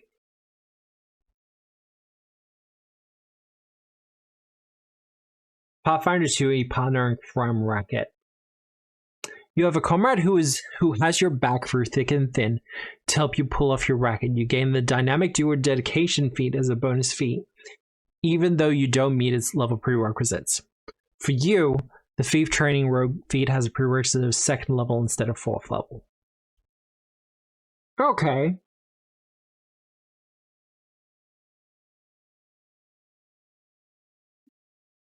Thief training. Prerequisite dynamic duo dedication. You can specialize your partner to be more effective in combat or in skills. Choose one of the following special features to add to your partner's stat block. Uncanny dodge. Your partner gains the nimble dodge class feat and reaction they can only use for nimble dodge. Your partner gains +1 status bonus for reflex saves. Expertise. Your partner gains 2 skill increases. We're going to have to go to a dynamic duo, but that will be a part of all that we're doing here tonight. Special, you can select this feat 2 more times, selecting a different special feature each time. Oh, that's fine. Advanced maneuvers, you can specialize your partner to be more effective in combat or in skills. Choose one of the following special features to add to your partner's stat block. So this is just the improvement on thief training, yeah. Reactive accuracy, your partner in crime can gain the benefits of your sneak attack class feature once per turn, except the number of die they use is 1 less than yours. Oh, that's going to be a lot of damage. Just what rogue fighter combos needed, more damage. Quick Thinker. During an encounter, even if you don't use the command partner action, Your partner can still use one action on your turn to either stride or strike. We're going to have to check out Dynamic Duo. Steel Mind. Whenever your partner succeeds on a will saving throw, they get a critical success instead. Same special as the other one. Select again more times to get more stiff. Specialist Partner at level 12. Your partner gains the Deliberating Strike free action. Okay. I'm kind of tempted to jump to Dynamic Duo, but we will leave it for now. Alright. Cross-blooded Sorcerer. Sometimes a sorcerer's lineage is so convoluted that they somehow end up with 2 different magical bloodlines, or they are preordained with magical blood from 2 different sorcerer's origins. When this occurs, this creates a cross-blooded sorcerer. Cross-blooded sorcerers gain the benefit of 2 different sorcerer's origins, though one is more prominent than the other. With this comes several advantages as they learn spells from both bloodlines and gain class features from both, but never quite gain access fully to the powers of either. This was a really popular thing in Pathfinder 1. We'll see if it gets to it.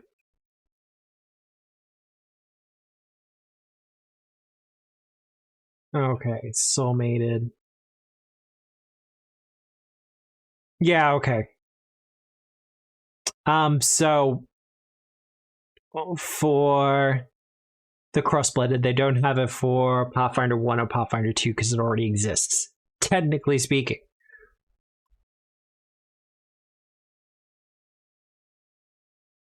Soulmated Sorcerer. Though very few people get to experience it. Was into a several feats in pre-master, yeah.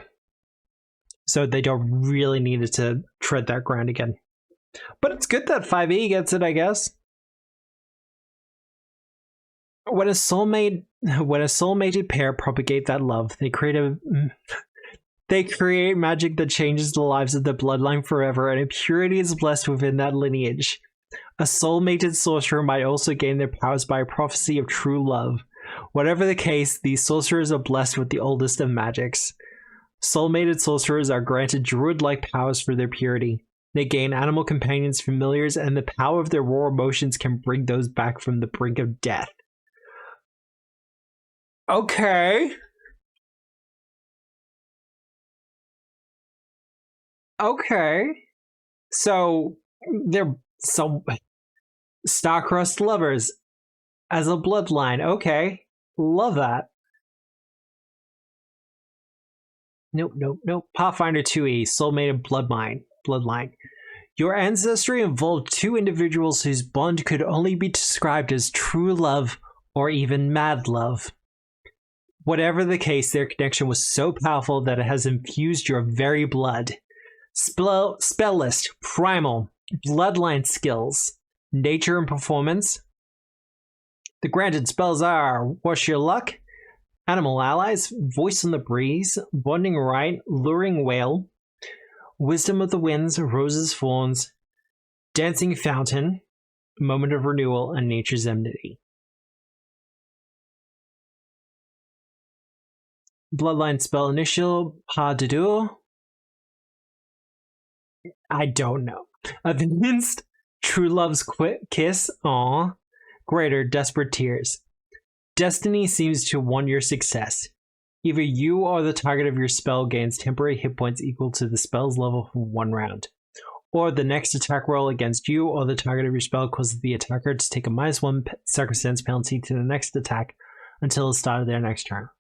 Yeah, okay. Critter Empath. You have an innate empathy and understanding with cute animals. You can use diplomacy to make an impression on animals and to make very simple requests of them. In most cases, wild animals will give you the time to make your case. Special, if you have a familiar, you get a +2 circumstance bonus on all diplomacy checks to make an impression on creatures of its type or request something from creatures of its type. So, there's a problem here. You can use...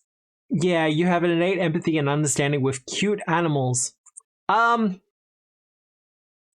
have known a lot of people in my life where their definition of cute is, shall we say, quite extensive.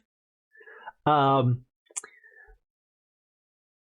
and what things we would normally say are quite, well, are not cute, they would absolutely say with 100% honesty that they're, yeah, no, you got that, G Wizard. Look at how cute Lamashtu is. Oh, great. Aw, the slug has a human face. Look how adorable it is. That's so cute. I want to talk to it. Yeah, no, we know this. And look, I did friend-shaped last year. I'm not immune from this. I am atting myself at the same time.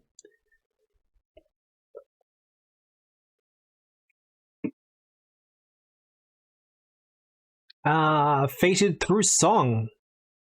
Your heart and soul call out to your potential soulmate. You learn the spell once upon a dream and may expend a focus point in order to cast a spell to contact your spouse when you fall asleep. Watch how cute that monster baby Terry is. Yeah. Though I'm... Actually, no, I'm pretty sure it still does.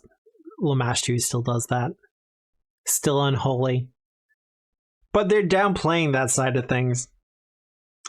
Pathfinder 2e Ghostfire Meta Magic. You cast a spell that deals fire or negative/void energy damage. You can tell that they were finishing this off as the remaster was coming out. There's just a couple of little things.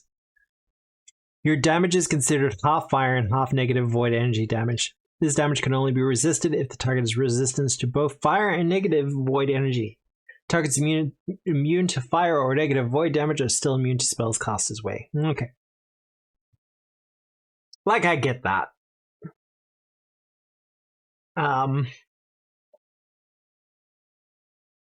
This is a feat that would be a pain in the ass to automate on Foundry, but would be, but would absolutely be amazing otherwise.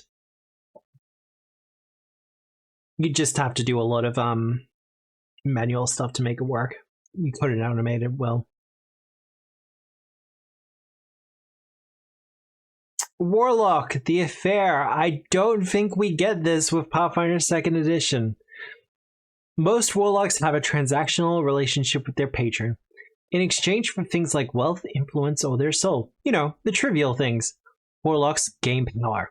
However, some warlocks have a more personal and intimate relationship with their patron, who grants them powers as a means to defend themselves.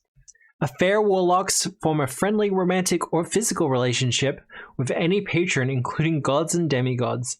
When you spend a long rest with them, you are granted tokens that you can spend to refill spell slots and use abilities. At higher levels, you are granted capstone abilities based on your chosen patron. We're going to check it, but it should be noted, because I know this will sound pretty powerful to a lot of people, but with the Warlock, they regain their spell slots on a short rest, so as long as they get to sit down for 10 minutes, they get their spell slots back. So having something where you can spend tokens to give back your spell slots, it's not a major thing for the Warlock. But that's 5e. 5. Oh, okay, yeah, no. Because I don't think this covers witches at all. Actually, let's have a look. What page are we up to? 134.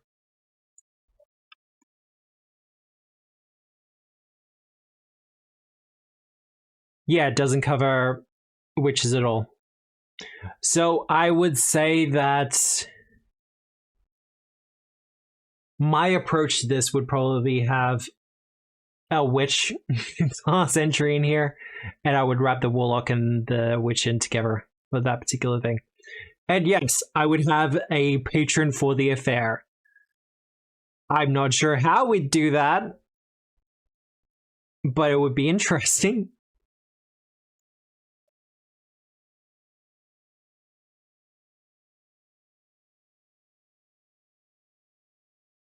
5e. Moomy? Do I want to know? Mommy, sorry.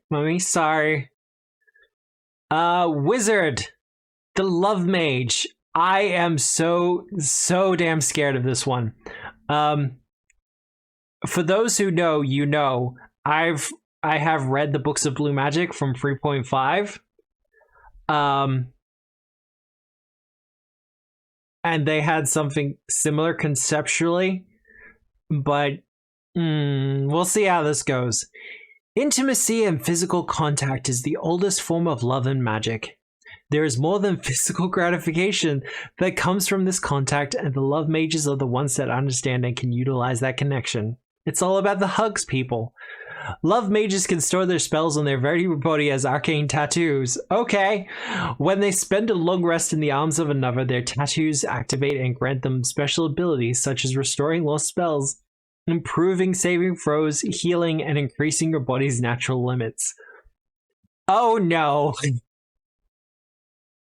Because I'm seeing things like aftercare and post-rest clarity. I'm either gonna love this or hate this, and I'm so excited. Pathfinder 2e, Thesis and School. Thesis, magical tattoos. In your pursuit of arcane mastery, you have delved into the ancient art of inscribing spells directly onto yourself instead of using a spellbook as a method of efficient spellcasting. Use the body as a spellbook. Alright, let's go. You gain a bonus spell slot of each spell rank you can cast, and your tattoos must be your bonded item. Whenever you are struck by damage other than mental or spirit, you must succeed at a DC 6 flat check, or temporarily lose a prepared spell of the highest rank you are able to cast. Oh! You can regain a single spell lost this way upon a successful salvage spell action or a successful treat wounds performed on you. If you are healed back up to your maximum HP, then you regain any and all spells lost this way. Oh, okay. What's the bounce back for that, man? You focus on the magic within your damaged body. If your next action is to cast a spell that was lost through taking damage, attempt an Arcana check. The DC is usually a standard difficulty DC of the rank of the spell lost, but the GM can assign a different DC based on the circumstances. That's easily worked out. Critical success. You cast as success, but if the spell's casting time was 2 actions, the spell's casting time is reduced by 1 action. Success, you cast the spell. Failure, you fail to cast a spell, but it can attempt again in 1 round. You fail to cast a spell, but you can attempt again in 10 minutes. Okay, so probably should be DC 5, because that's what it comes down to, percentage-wise and averages. But you temporarily lose a prepared spell at the highest rank you are able to cast.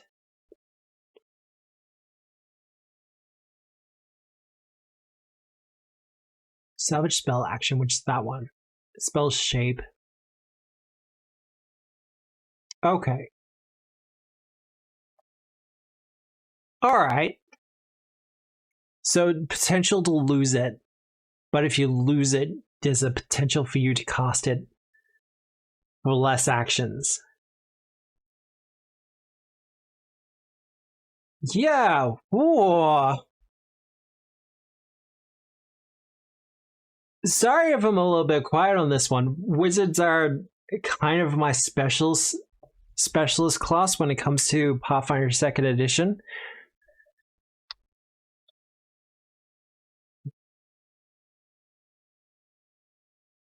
That's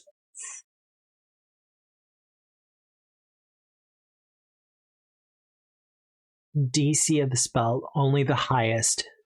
Standard DC is not that difficult. And it's an Arcana check. That's pretty easy to do.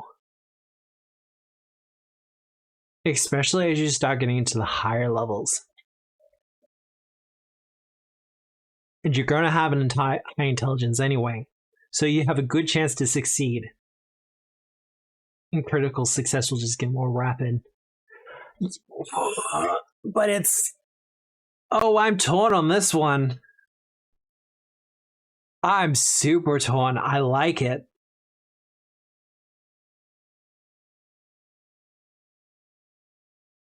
Yeah, okay. So, the School of Amor Doctrina. The realm of emotions and potent energies that bind individuals. This is the area of study for wizards of Amor Doctrina. The School of Love Magic. Whether you honed your craft at Zarahel Academy or learned under a specialized tutor, your school has given you a special understanding of channeling the energy at the heart and how it affects the body and mind. Cantrip Days. Oh, I'm so shocked. Infectious Enthusiasm. First level is Befuddled Charm Command. Second is Vicious Jealousy. Well, that would be in the book, I think. Warrior's Regret. Third is Agonizing Despair and Thrall. Fourth is Confusion Suggestion. Fifth is Flames of Ego and Glimmer of Charm. Sixth is Dominate Repulsion. Kind of saw that one coming. Seventh is Entrancing Eyes. Warp Mind. Eighth is Power Word Stun, Uncontrollable Dance. And ninth is Telepathic Demand. School spells are Fluttering Heart and Infatuated Haze. Yeah, all those are fine. I don't have an issue with any of that. Aftercare. Level 2 feat. Skill, though, that makes it a little bit wonky. Prerequisite. Expert in medicine. Once per day, you've realized that after a battle is statistically a fantastic time to start preventative measures and reminiscing. You gain the Ward Medic and Continual Recovery skill feats. Okay. Additionally, you gain a +1 circumstance bonus to one target of treat wounds when treating more than one target. This bonus increases to 2, then to 3, Master and Legendary, respectively.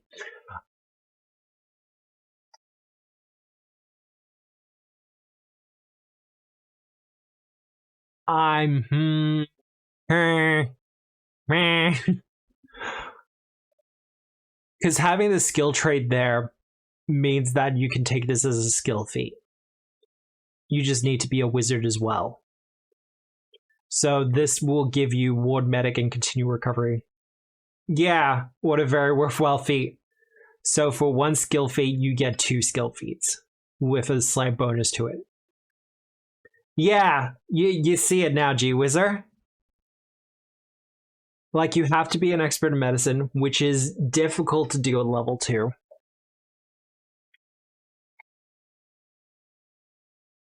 But that's absolutely a 2 for the price of 1. So just remove the skill, and then that would be a lot better. Or at least that would be fine, because then you're using up a class slot to get that instead. And I will say, I think that's the intention. Or what is intended anyway.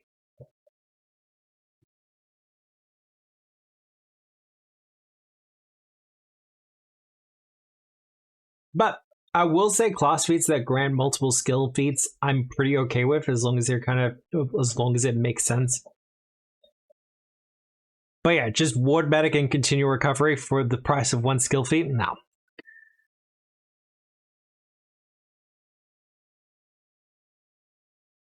Because even the once per day things, it's kind of like, yeah, you're not going to get for the additionally part of things, you're getting this for Ward Medic and Continual Recovery. Also at level 2, also with the skill trait, your prerequisite is the Amor Doctrina Wizard. Requirements.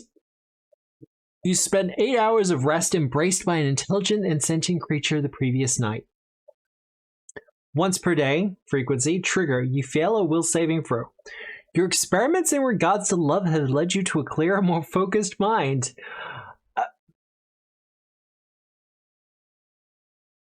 Replace this with a different word, and I think... No. I'm trying to be a bit more mature about this. Trying. You can reroll the saving throw, but you must use the new result even if it's worse than your first roll. Optional fortune effect. Yeah, you'd have to put fortune on this, because otherwise you could use a hero point on that. A real love doctor. Once again, this is for a wizard, by the way. Level 8. The power of love.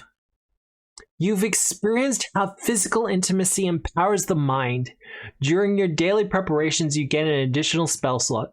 This slot cannot be higher than 3 ranks below your highest rank spell slot. Yeah, alright. It's just an additional spell slot. That's fine. You can get that for equipment and stuff like that.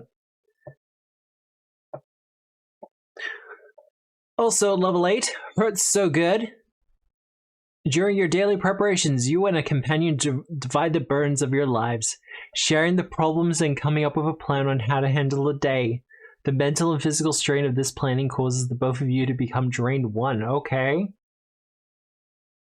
This condition cannot be recovered in any way until you get a full night's rest. However, until your next daily preparations, you both gain a +1 status bonus to your AC, as well as one of the following benefits.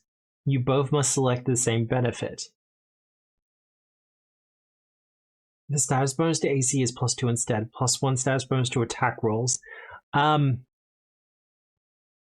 This is... So... Oh, is it in the sheets? Yes. +1 status bonus to attack rolls. So this would be any action with the attack trait. This would include spells. +1 status bonus to all skill checks of a single attribute. That's fine. +1 status bonus to 1 saving throw of your choice. Also fine. Status bonuses I'm pretty fine with. I think the +2 might be slightly overtuned just because it's a status bonus. Very bodic though. But the counterplay there, of course, is you become drained 1. Which is fine. Special, you can both choose to become drained 2 and gain an additional benefit listed above. The selected benefit must be the same. What does drain do again? Like I want to make sure.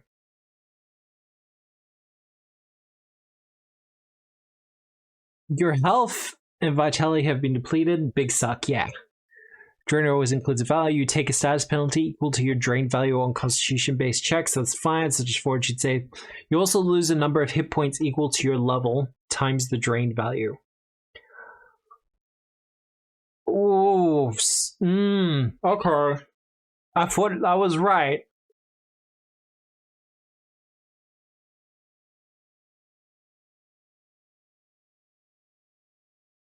Like, that would be fine. I would absolutely do this. Yeah, no, I would absolutely do this. I would be absolutely happy to. And I gotta say, for the Love Mage, it's actually surprisingly tame. Like, there's a lot of lines and veils at play here for those who are familiar with the safety tools. And there's also a lot of subtext, but I like the fact that they haven't taken the opportunity to be crass, because they absolutely could have. But they haven't, and I really appreciate that. Now, I think this gets into the waifu. Yes. I know the waifu's pretty big. Yeah. Just giving you a whole thing about that. I believe that's all the subclasses, though. Yep. So I know the waifu archetype's a big one. So with all the subclasses done, once again, there's a couple of things here and there that I would probably tune differently. But much like Ancestries, I'm really loving the inspiration and just some of the concepts that are on display here. And there's a lot of imaginative stretching of the rules as well. Stuff that kind of is fine, but it's not something you would normally see from a lot of Pathfinder 2 third-party designers. And that's a good thing. Part of what third-party products are supposed to do is they are supposed to stretch the limits of a game system. And I feel when it comes to specifically Pathfinder 2nd Edition, a lot of third-party producers, even the big ones, tend to be pretty conservative with what they do. They never really push the envelope. They never really push barriers. And I like that this does that. There's a lot of pushing, there's a lot of stretching, and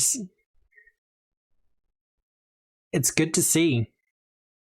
And the fact that I haven't heard more people in Pathfinder 2 circles talk about this is a little disappointing. Like, I get the feeling a lot of people have just dismissed it. And you're just kind of like, oh, waifu, hee hee.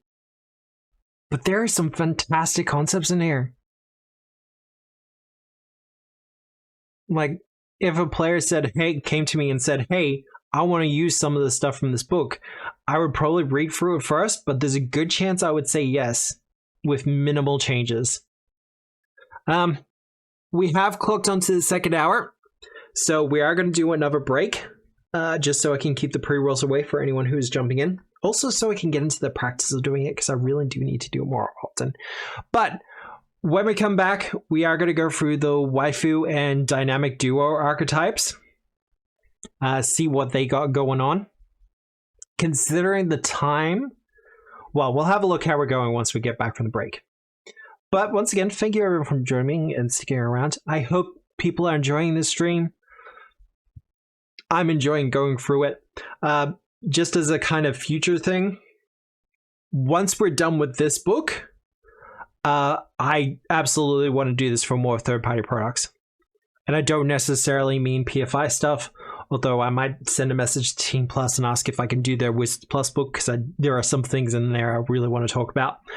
But I want to do this for more third-party products. So if there's a Pathfinder 2e thing that you've seen rolling around and you want me to like go through it and talk about it on stream, let me know, yeah? Like, particularly on Blue Sky, I'll drop the social link. But particularly on Blue Sky, drop me a link or something like that. Tag me in a post. I don't really care. And I'll have a look at it. I have a couple of ideas of ones that I want to do. I want to do Harpus Vicander's Menagerie. Because I've had that for ages. And I absolutely love what they did with the book. And I kind of want to get the opportunity. But I do want to kind of drop them a line first and ask for permission before I go through it on stream. But otherwise, we are going to go on our break. I'll be back in about 3 to 5 minutes. And we will see you back then shortly.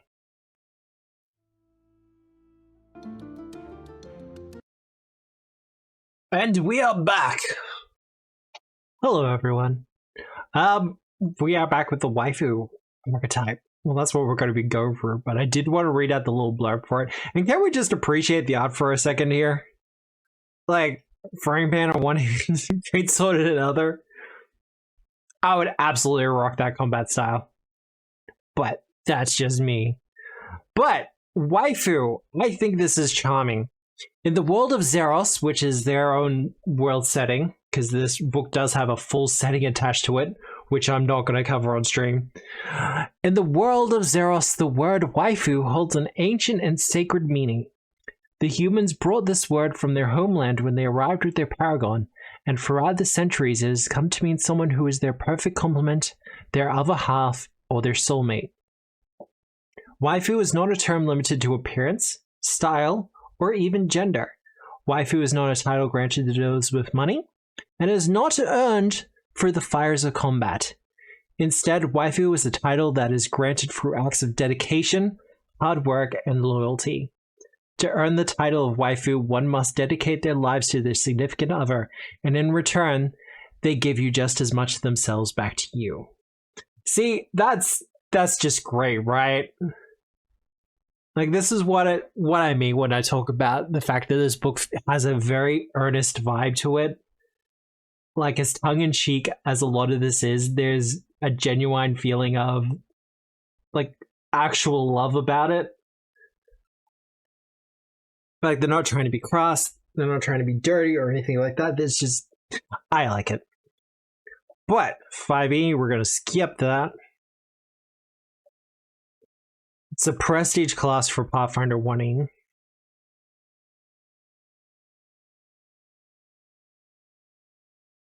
Pathfinder 2E Waifu Archetype. Prerequisite.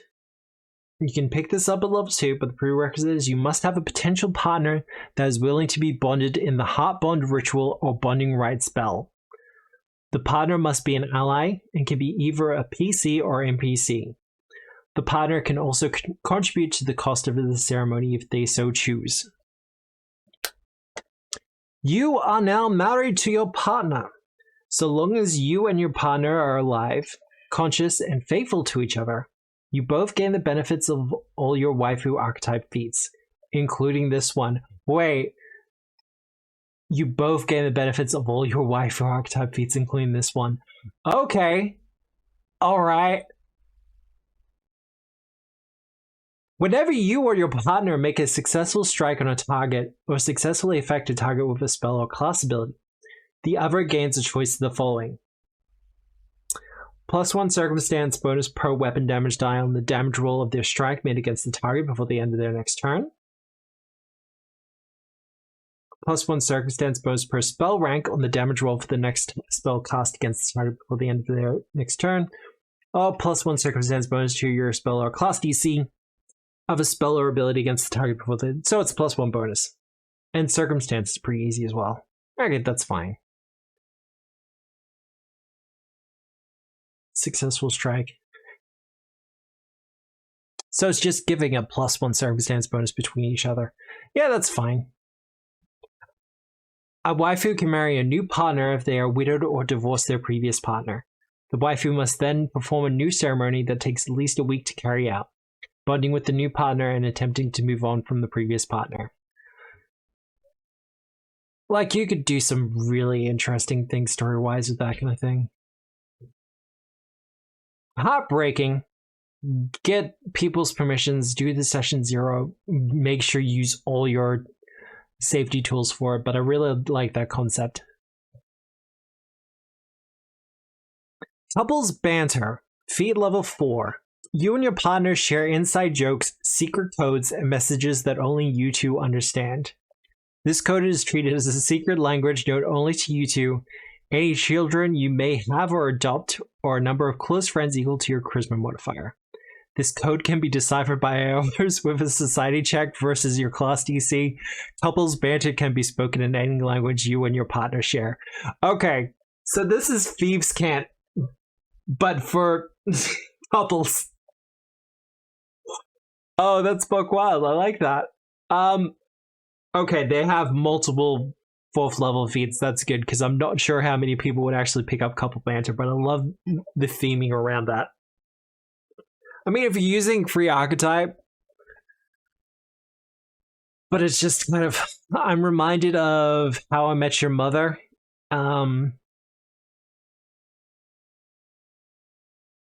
Lily and... I can't remember his name. The married couple in that. They have this running joke every now and again where they'll just share meaningful looks with one another, and they have this full telepathic conversation. And I get the feeling this would be similar to that. Assisting strike. With a quick strike, you assist your partner and their friends against their foes. Make a strike against a foe when your melee reach your first range increment. If the strike hits, the next creature other than you to attack the target before the start of your next turn gains a +1 circumstance bonus to roll, or a +2 circumstance bonus if your strike was a critical hit. So I know a lot of people are going to look at a lot of these and go, that feels broken, or that feels a little bit too strong for what it does. Keep in mind, circumstance bonuses, particularly for striking, is probably one of the easiest things you can get. It stacks a little bit. So, for instance, with the strikes here, if you're striking someone who's off guard, they're taking a circumstance penalty to their armor class. So you're also getting a circumstance bonus as well. So the net positives are good, but circumstance bonuses are, once again, pretty easy to get.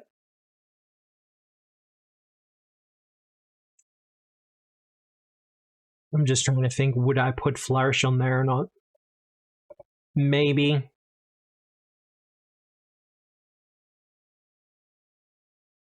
Yeah, I'm not sure.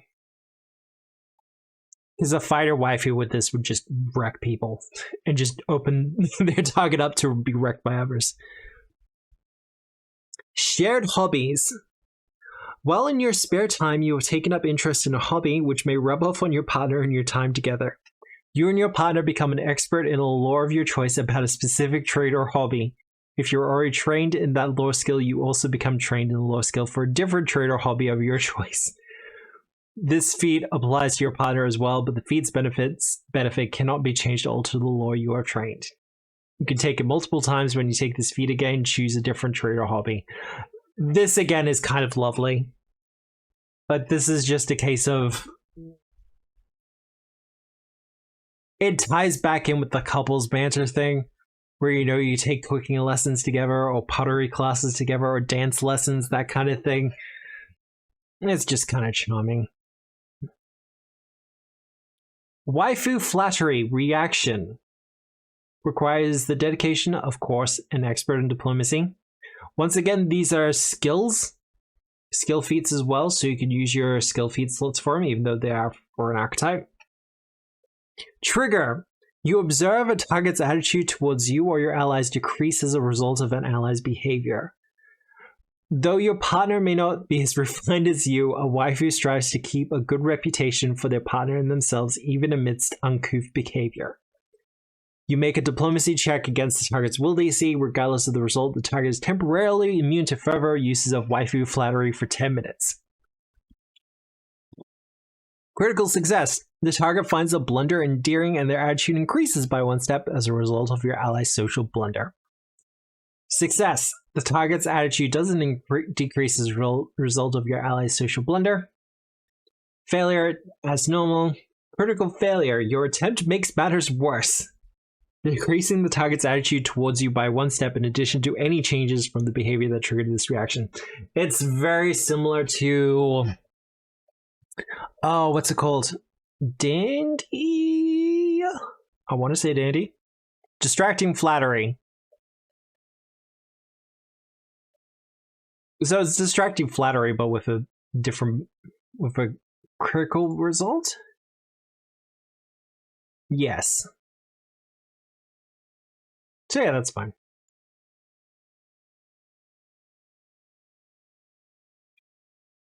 Wait.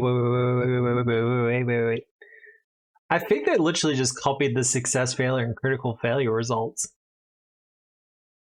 Your 10 makes matters worse, decreasing the target's attitude towards you by 1 step. Your 10 makes matters worse, decreasing the... yeah, they've copy pasted. That's fine though. I do that a lot as well.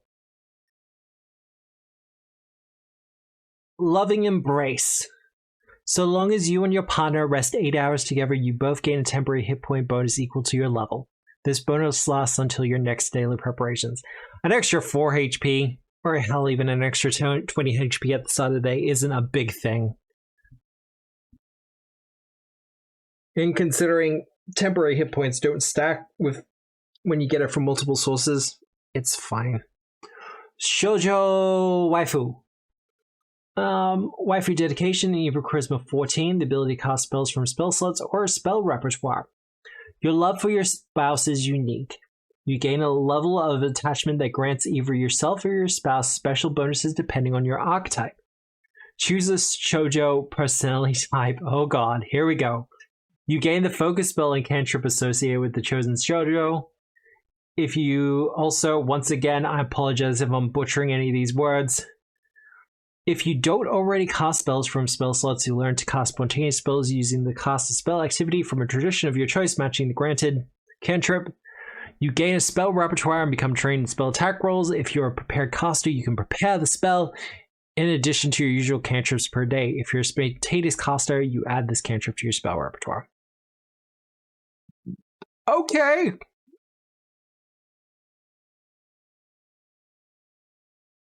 Yeah, I don't know how to pronounce a lot of these. I do apologize. Bakadare. Bakadare's ignorance. Days. Dandare's dash. Infectious enthusiasm. Godore. Godore's Devotion.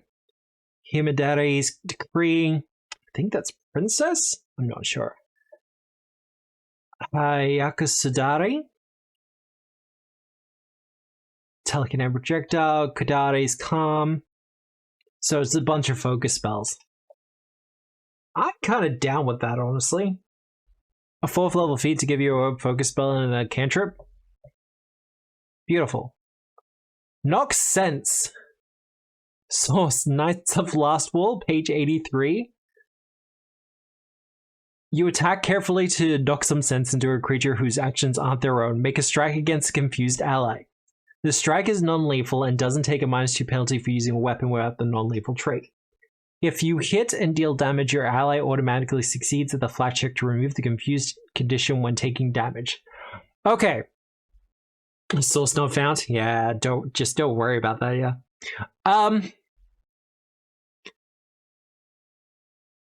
Just because of how niche this is, because this only affects the confused condition, I would potentially extend it out to also affect frightened and maybe even controlled.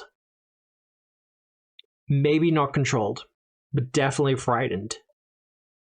Because, you know, someone's frightened, having a bit of a panic, so you walk up, give them a slap across the face, and, you know, recenter them. So, yeah. That's probably the only alteration I do it. Otherwise, it's very niche for a full archetype or class feat. Waifu Danger Sense. Over the course of time you have spent hearing of your partner's adventures, you have developed an intuitive sense for hostile creatures, traps, and hazards that would pose danger to you or your partner. Even if you aren't searching, you get a check to find hazards or creatures that normally require you to be searching. You still need to meet any other requirements to find the hidden creature or hazard. You could probably reword that to be similar to Trap Sense, but for a level 6 feat, that's fine.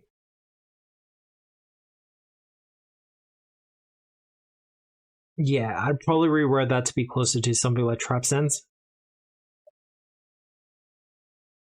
But otherwise, I approve. Couples Workshop. You and your partner are trained in the same skill. You've taken the initiative to enrich yourselves and your partner with team-building activities. Choose a skill you and your partner are both trained in. You and your partner gain a skill feat associated with that skill. You both must take the same skill feat. You can select this feat multiple times. Oh!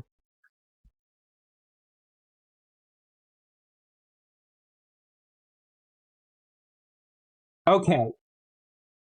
Hear me out. Athletics. Because this doesn't have to be a lore skill. So athletics. Titan wrestler. You can be a tag team couple.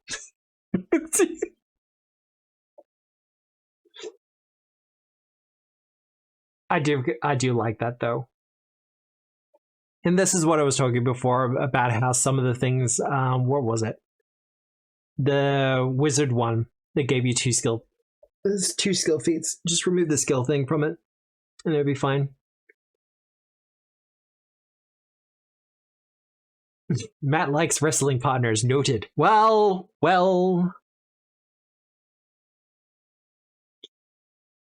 Moving right along. Amazing Waifu Cook, level 8. Through experimentation or just asking the right people, you've learned a little trick to get to your beloved's heart. Through their stomach. Every meal you cook for your spouse is treated as their favorite meal. See, that's just charming. I like that. The favorite meal thing is... It's in the equipment section, but they have their own cooking subsystem that I actually really like. And something I might go through on a future stream.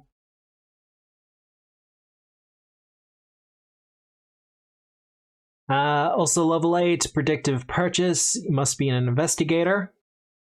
You have just the thing for the situation. You gain the prescient planner and prescient consumable feats. When using prescient planner, you can pull out the item as a 2-action activity to remove your backpack or a similar container and draw the item, rather than taking 1 minute. So that's just a straight up improvement on both of them as well. This is another case of 2 skill feats for the price of a skill for a class feat. This is pushing power levels and being out of band. The human feat, yeah. But it's still fine.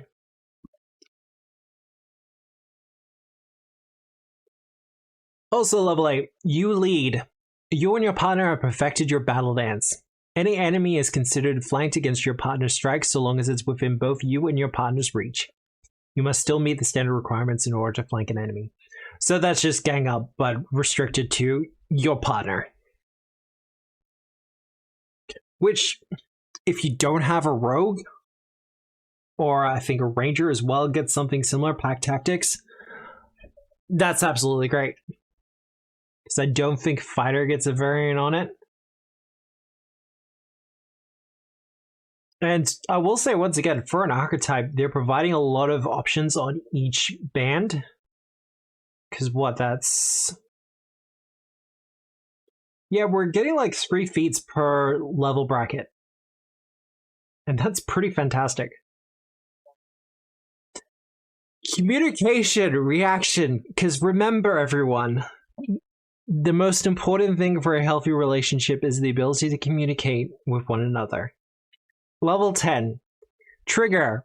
Your partner is about to attempt an attack roll or skill check. Requirements. You spent 10 minutes during your daily preparations reviewing stratagems for the day's adventures with your partners.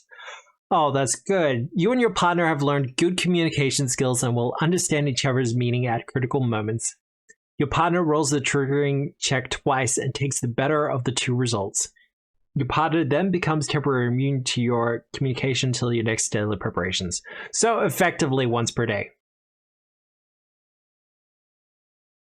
I'm okay with that. It probably should... there it is. That's the fortune trait. So you can't go using your hero points with it.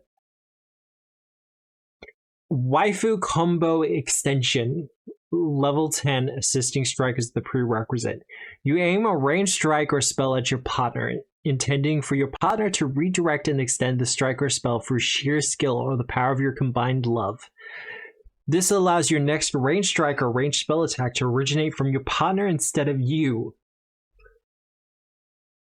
determining whether a foe is in range and whether they have cover. Your partner must either be within the first range increment of your strike or in the range of your spell cast. Your partner must also use their reaction as part of this activity. I like that as well.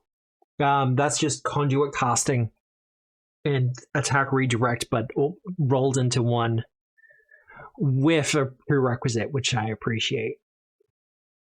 And at level 10, that's pretty good. And just the imagery involved in it, I absolutely love. Also level 10. I see it, honey.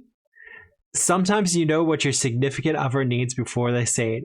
You can use the aid reaction to help your partner even if you haven't prepared to do so. Fucking fantastic.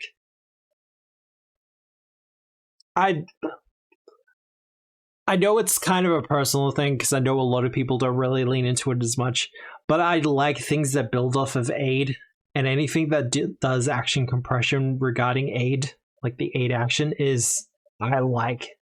Because it all encourages teamwork and working together and all the good things that really make Pathfinder 2nd Edition truly pop. True Love. 2 actions, level 12, once per day. You and your partner are fully and completely comfortable and in love. Whenever either of you are under an effect with the emotion or mental trait, the other makes a diplomacy check to counteract the effect. If this check succeeds, the target is immune to the effect for the remainder of the day. What was that? 2 actions.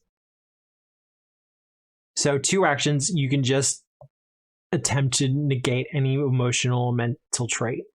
I think that would include things like control as well. Waifu Ultimate Combo. Okay. You and your partner combine your efforts to bring down your target. If you and your partner both use the ready activity to make a strike against the same opponent and choose the same trigger for the ready action, resolve your attacks at the same time. Each of you can use the higher of the 2 attack rolls for your strikes, each using your own modifier. If both attacks are successful, total the damage for both attacks for the purposes of resistances and weaknesses. That's insane. Okay. It has fortune, so no hero points with this. Each of you can use the higher of the 2. The attack rolls.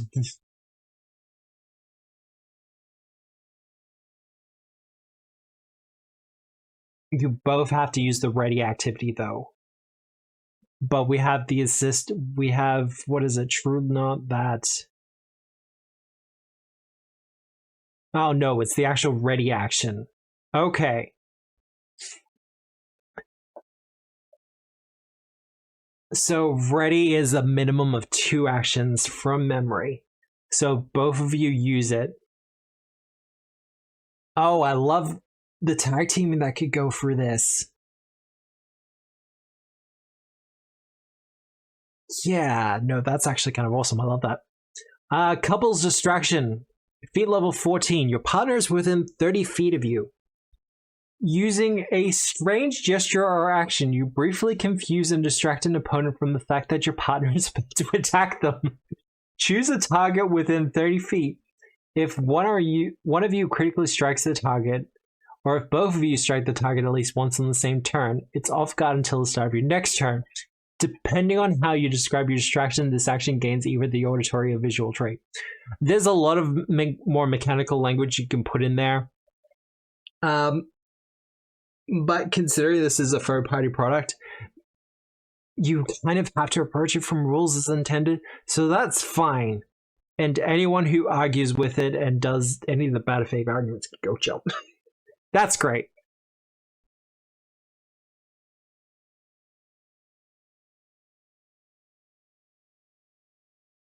Yeah, no, this...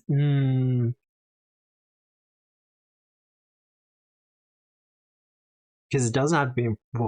Yeah, no, I like that.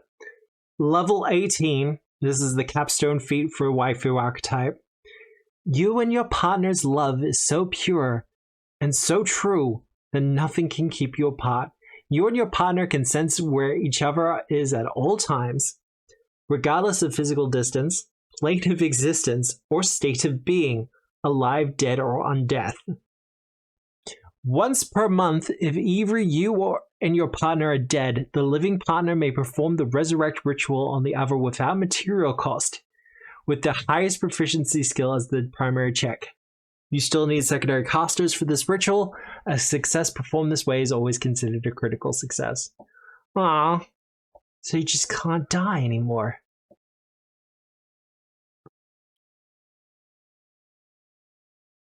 See, that's just fun for a 18th level feat. But that's the waifu archetype. That's not what I expected. I could see some points where you could expand on it. For instance, they did this combo thing, which is amazing.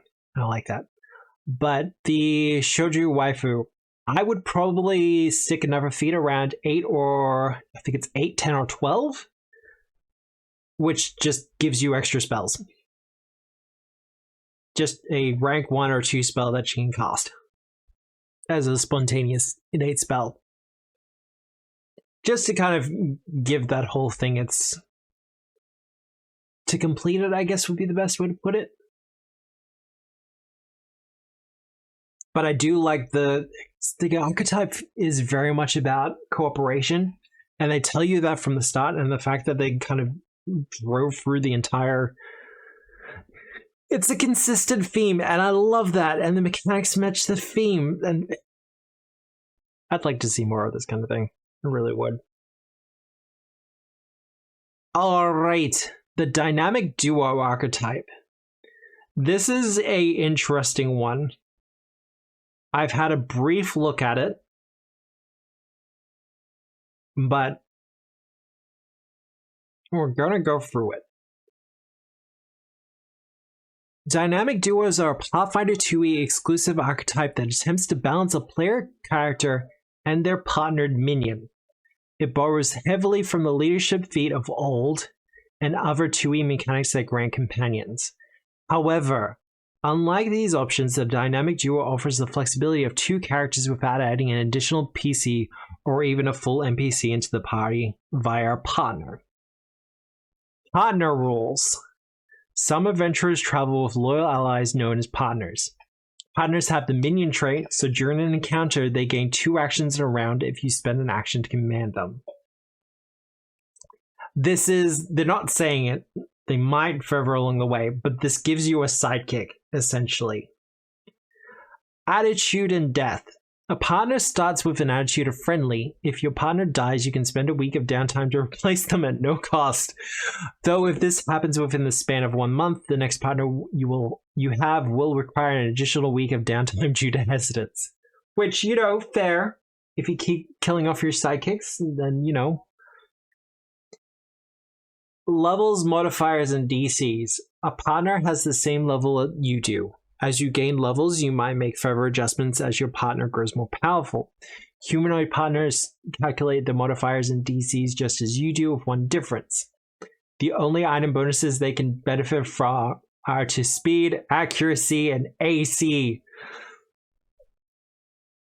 The maximum item bonus to AC is +3. I'm fine. This is fine, but this is giving me Animal Companion flashbacks. Speed, accuracy, and AC. I think they're getting an accuracy bonus where Animal Companions don't.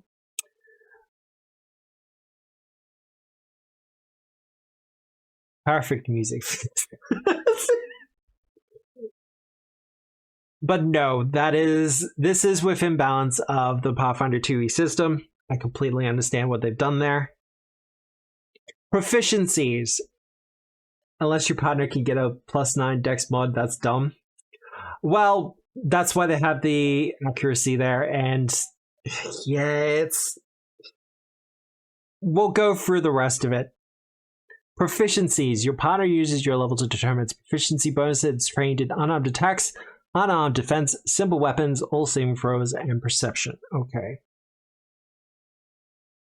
Saves. Your partner is expert at a number of saves determined by their type. I'm getting scared?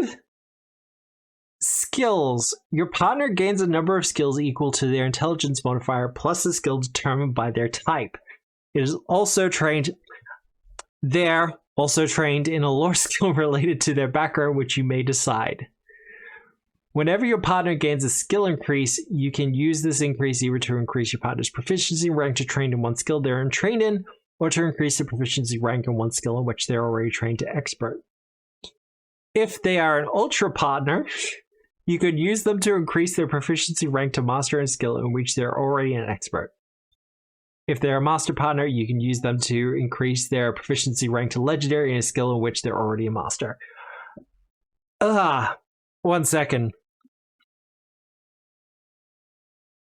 Had to hydrate. All right. Ancestry. You select your partner's ancestry from the list of ancestries you would choose if you were creating a PC. The partner gains that ancestry starting hit points, size, speed, languages, special senses, and any other special abilities. Okay. Like that? Yeah, no, like that.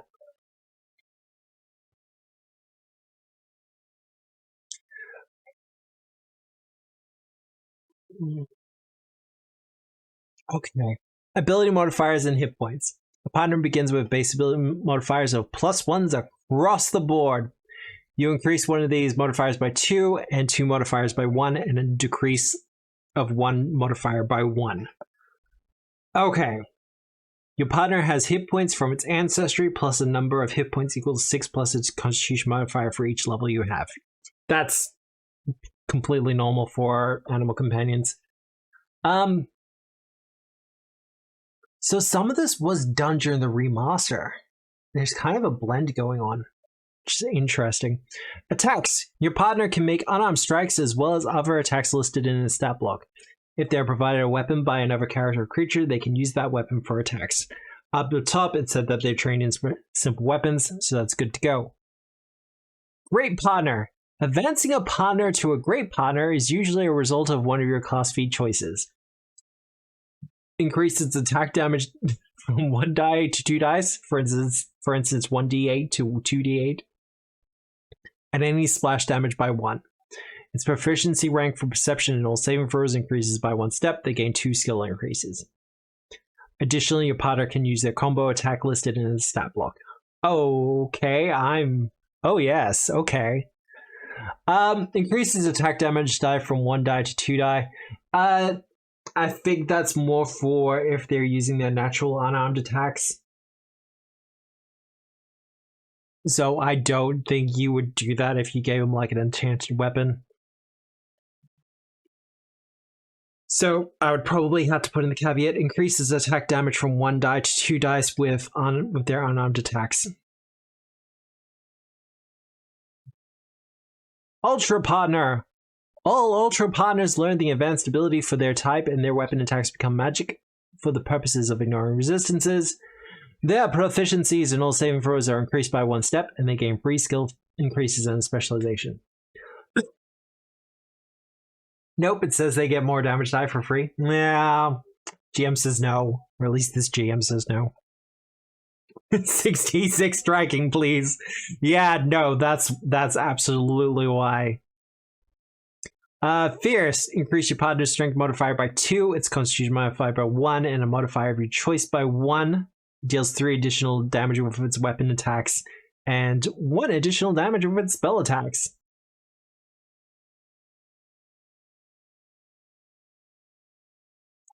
Okay. Increase...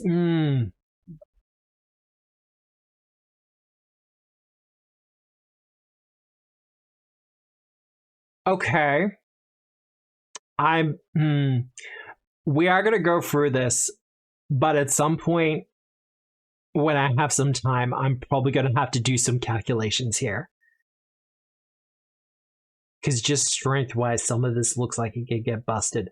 But depending on what level you can get at Ultra Partner, the 3 additional damage might line up with specialized damage or specialized weapon proficiencies.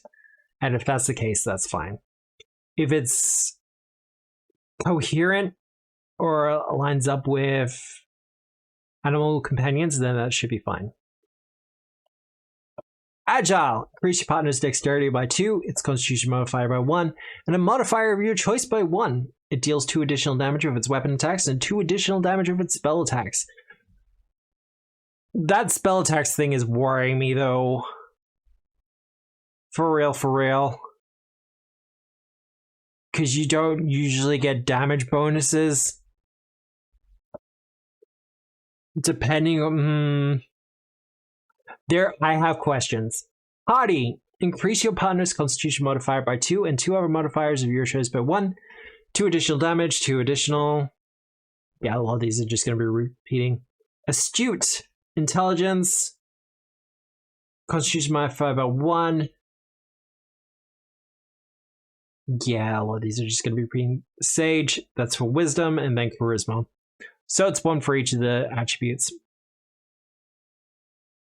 Master Partner. Increase a Master Partner's attack damage from 2 die to 3 die, and any splash damage by 1. Their proficiencies in all saving throws are increased by 1 step, and they gain 4 skill increases. Additionally, they can select a second specialization. So,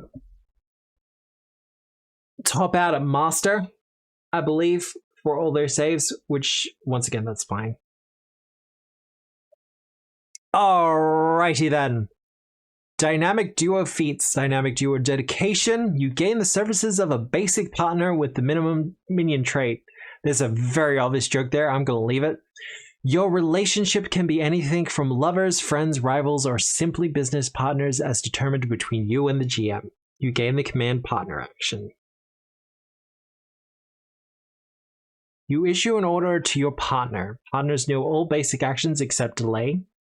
It's important that they actually specify that. It's something that you kind of have to treat as rules as intended when it comes to Pathfinder 2nd Edition. I'm kind of impressed that they have specified that. because they kind of leave it very ambiguous when it comes to animal companions, whether they know basic actions or not. If the order is incredibly dangerous, attacking enemies 3 levels above you might be considered incredibly dangerous. Attempt a diplomacy or intimidation check against the partner's will DC. The GM might adjust the DC if the partner has a positive attitude towards you. You suggest a course of action they were predisposed toward, clever phrasing, or you offer them a bribe. You automatically fail if the partner is hostile to you. If the partner is helpful to you, increase your degree of success by 1 step. You wish an order. Okay, so the incredibly dangerous part, the diplomacy check only comes in if it's incredibly dangerous. So if you're going shoulder to shoulder with them, it's not an issue. Basic development. Your partner levels up. Your partner gains a 1st or 2nd level feat corresponding to their class. Sorry. As you gain levels, proficiencies. Did I miss something?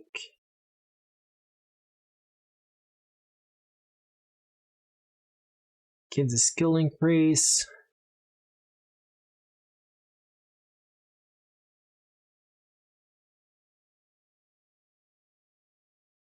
As you gain levels, you might make further adjustments. Humanoid partners. Yep.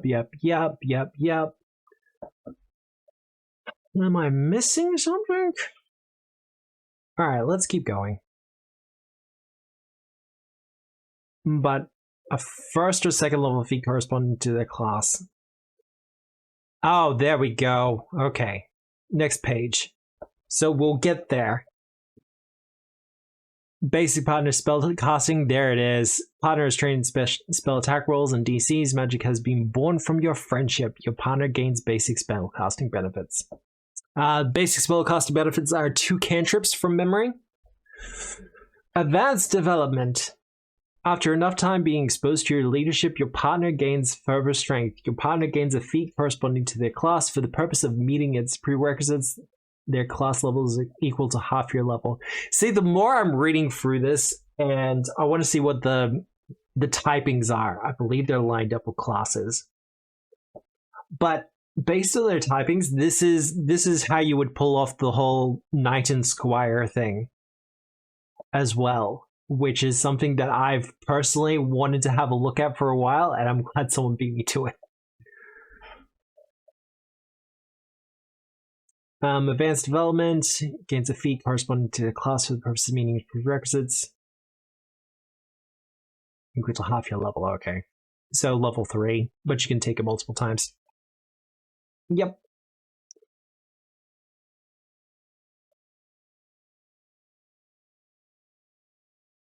Level 6, great partner, becomes a great partner. In this together, basic development, you can urge your companion to do its utmost. You can spend 2 actions to command partner instead of 1. When commanding your partner, if you do, your partner gets 3 actions. It's companion's goal. Ultra partner, level 8. Your partner becomes an ultra partner, gaining additional capabilities determined by the type of your partner. I believe by the looks of things, this is on the druid progression, which makes sense. Everything should be on the druid progression. I mean, what? Advanced ability. Your partner has mastered all their basic skills. Your partner can use their advanced ability listed in the stat block. Expert partner spellcasting. They gain the expert spellcasting benefits. All right. Back to back. Level 14. Based on the ancient teamwork feats of old, you and your partner fight in tandem, distracting your foes and keeping them off balance. Whenever you and your partner are adjacent to the same foe, you are both flanking that foe with each other regardless of your actual positions. Probably doesn't need to be at 14, but I understand why it is. Like, I believe Pack Tactics is a lot earlier than it. Where's my ranger?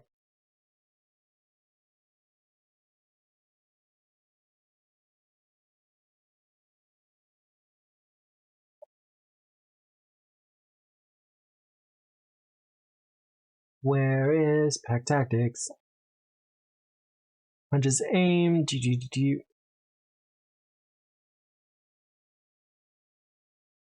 Oh, is it? Am I wrong? I could be wrong, or at least I have the wrong name for it. Shed prey. No, that's not it. I could be wrong. I'm pretty sure there was... Ah, there it is. No, I was calling the wrong thing. Side by side, you and your animal companion fight in tandem. Whenever you and your animal companion are adjacent to the same foe, you're both flanking that foe with each other, regardless of your actual positions. Level 12 seems a lot like rogues have a gang up. When do rogues get gang up? Gee whiz, you should know this off the top of your head. Your next twin fate. 6.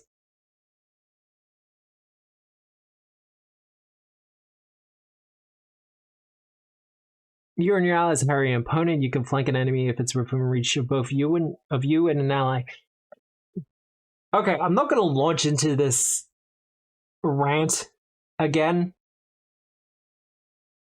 but this benefits your allies as well as you, but only if they're flanking with you, not each other. Yeah, it's just...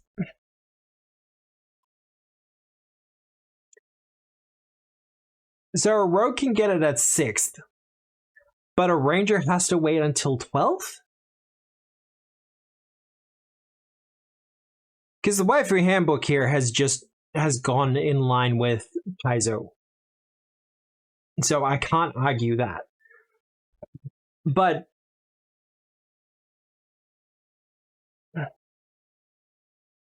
just why? That's why? Where's Juliet when you need her?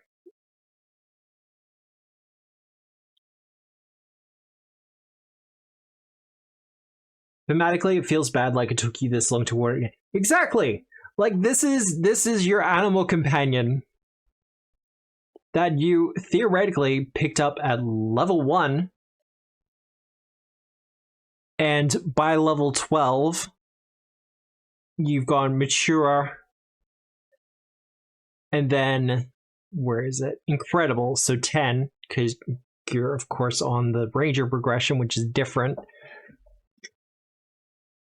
And then at 12, you can do side by side.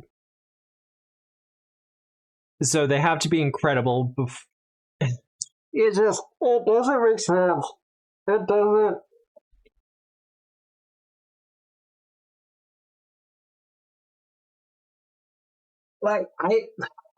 So the argument is that it's not another player. And because it isn't another player,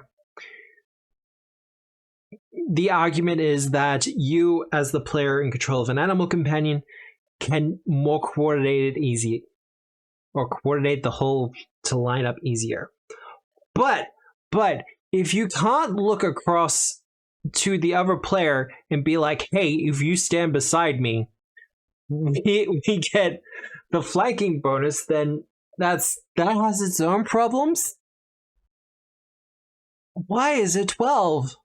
Anyway, yeah, it feels like a cop-out. Yeah, there's a lot of stuff with animal companions that feel like cop-outs. And as many people know, I have a full rant about it. So 14, this could probably be dropped to 12. I would argue lower. Stop, collaborate, don't listen. Yeah. But yeah, I'd probably drop that, honestly. But that's a personal thing. Master partner becomes a master partner. Master partner spellcasting.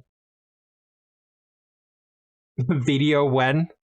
Hey, let me finish my work on Mountain Order first, and then I might actually prepare a proper rant about it. Now, first impressions. I honestly would like more feats for it. If I'm being honest, I would like more feats that kind of work better with it. But we'll go for the partner types. Alchemist. Your partner is a crafty alchemist. Ranged, Alchemist Fire, 1d6 fire, 2 fire splash damage. That would be why it has the whole thing about increasing splash damage.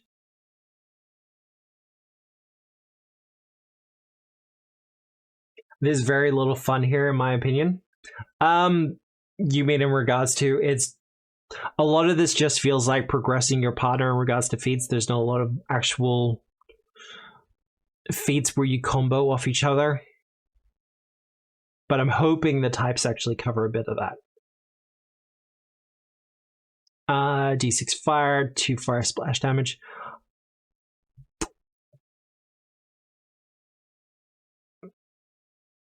Okay. Needs to specify it's a range attack, yeah. Well, no, it has the range there. But it's more along the lines of...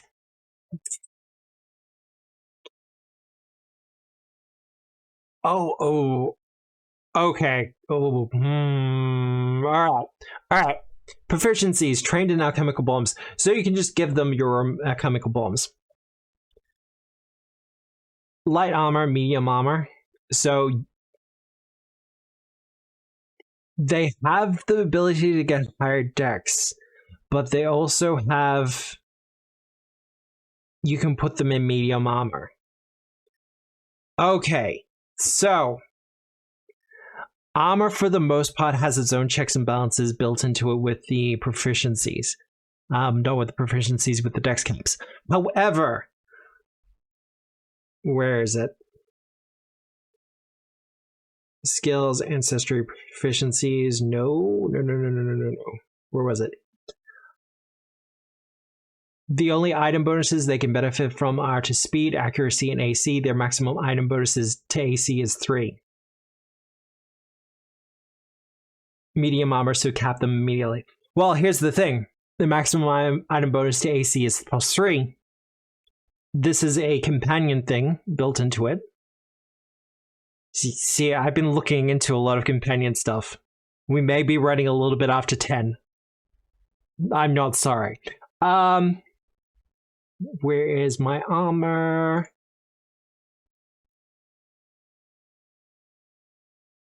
So, the AC bonus is an item bonus. That botting rule is dumb. Don't get me started. I've crunched the numbers so hard on it.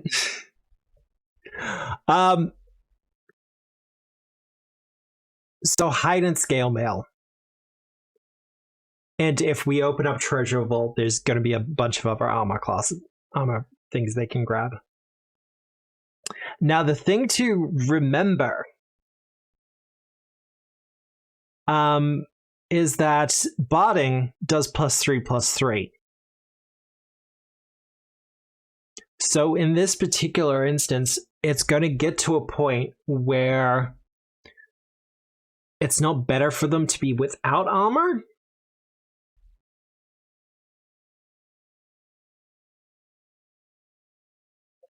When it's talking about item bonuses, is it meaning specifically from runes, and is it just badly worded?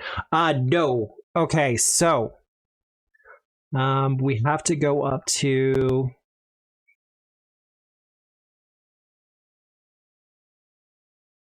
AC bonus. This number is the item bonus you add for the armor when determining armor class. This is the same for animal companions as well. We'll go to the companions for a second, just so you can all see it. Where is it? There. The only, because they've grabbed the same wording from here. Animal companions calculate their modifiers and DCs just as you, with one difference. The only item bonuses they could benefit from are speed and AC. The Waifu Handbook has extended that to accuracy as well. I think they mean like attack rolls and stuff like that, which is fine. Their maximum item bonus to AC is +3. Now, there's another part that says they pretty much, you cannot give them runes. But the maximum item bonuses to AC is +3. Runes give a bonus to the armor class.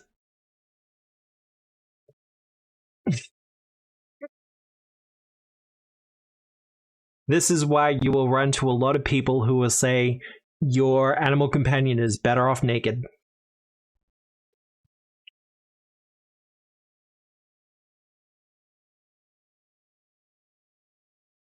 It is, so it is just silly, confusing jank. Yeah, but it is silly, confusing jank, not on the part of the Waifu Handbook, but on the part of how Paizo has done it. I have crunched the numbers. It is somewhat in line with at 20th level, but a little bit behind. And I feel that is intentional, because an animal companion in a lot of ways is a whole additional bucket of hit points for the GM to go through. So I understand all the limiters on it. I just feel like some of them are a little bit... Juliet in Stolen Fates is going to run into it. We both know this. But as for those who aren't aware, Juliet is one of my rogue players in Stolen Fates. She's using a particular archetype that we wrote together that gives her a bird flying companion that she can mount.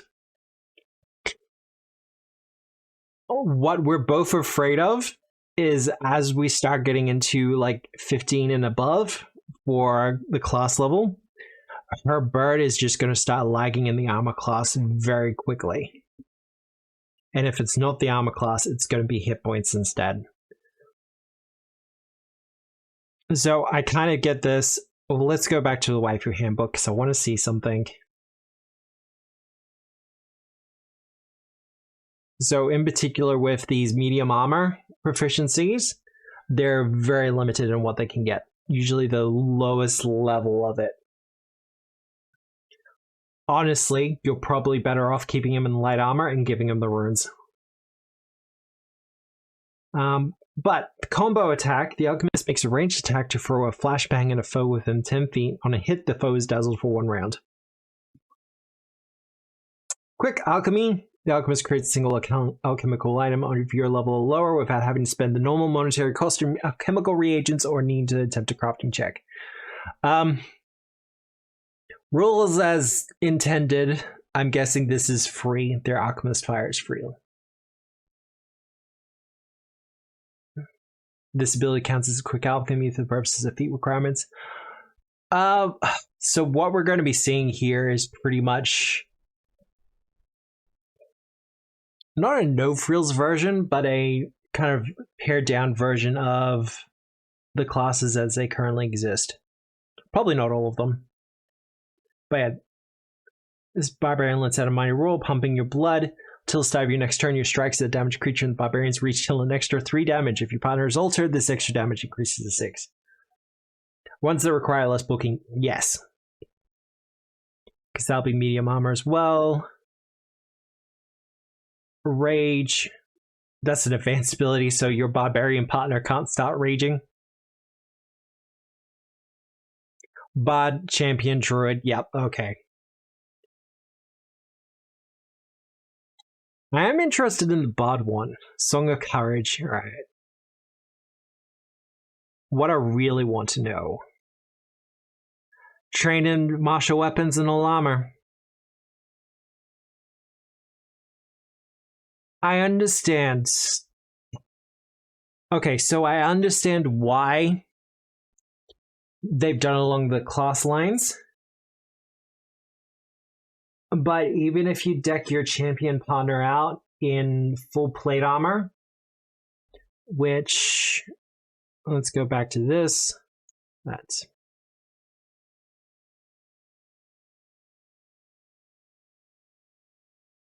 so even if you deck them out in the full plate armor, the best they're ever going to get is a +3 because of the, yeah, half the bonus of plate.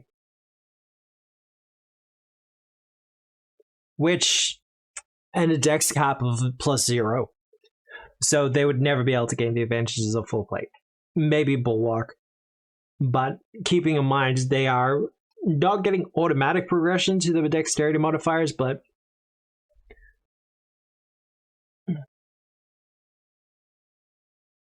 yeah. Cleric, fighter, druid, monk, rogue, ranger, sorcerer, wizard. Yeah. No, I get it.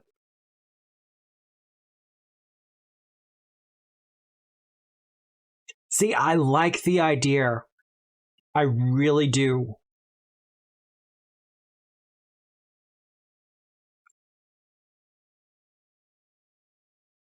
Sorry if I'm kind of skipping through a bit.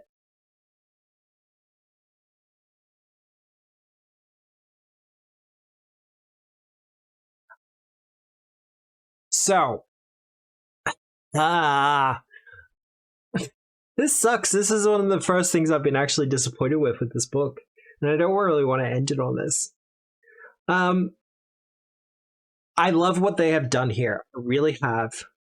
And a lot of the problems that I'm running into going through this dynamic duo archetype and the partner things is problems I have with how Paizo approaches animal companions. It running into the same issues. So I don't blame them for this.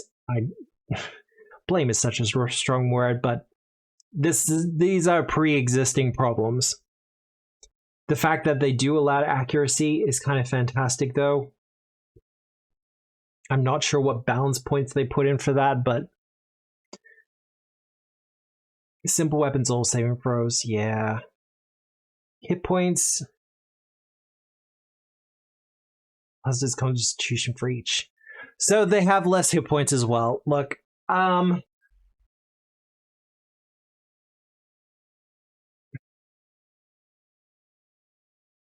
the problem with this, as it currently exists, is a similar problem that exists with animal companions in Pathfinder 2. In that, because of the way that they've done the item class bonus for armor, you are kind of pushed and encouraged to maximize the dex. Because there's no limitation on the dex bonus they can get to armor class. So if you put them in armor, you will hamper them, their AC, in a major way. Because a modifier of your choice. And it makes it really easy to maximize the dexterity as well.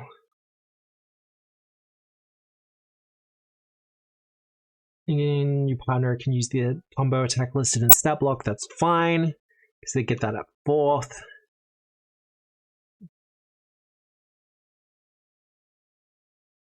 Oh, so the modifiers do not increase there. Oh, so I'm missing it.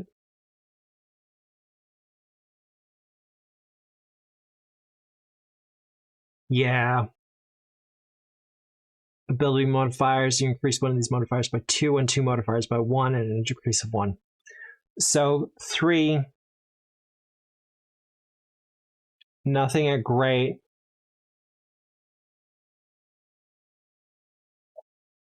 So when did they get Ultra Partner again? Level 8. That's not too bad.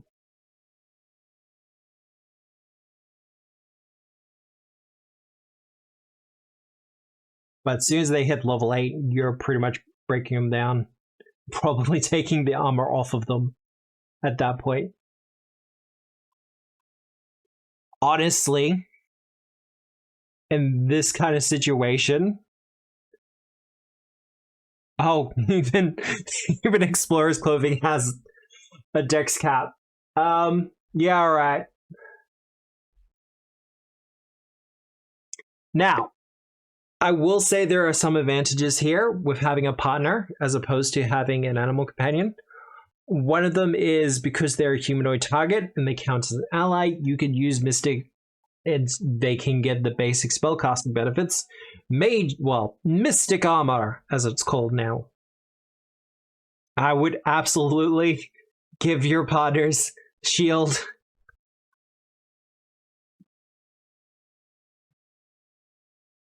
One stops all the fun gear. Yeah.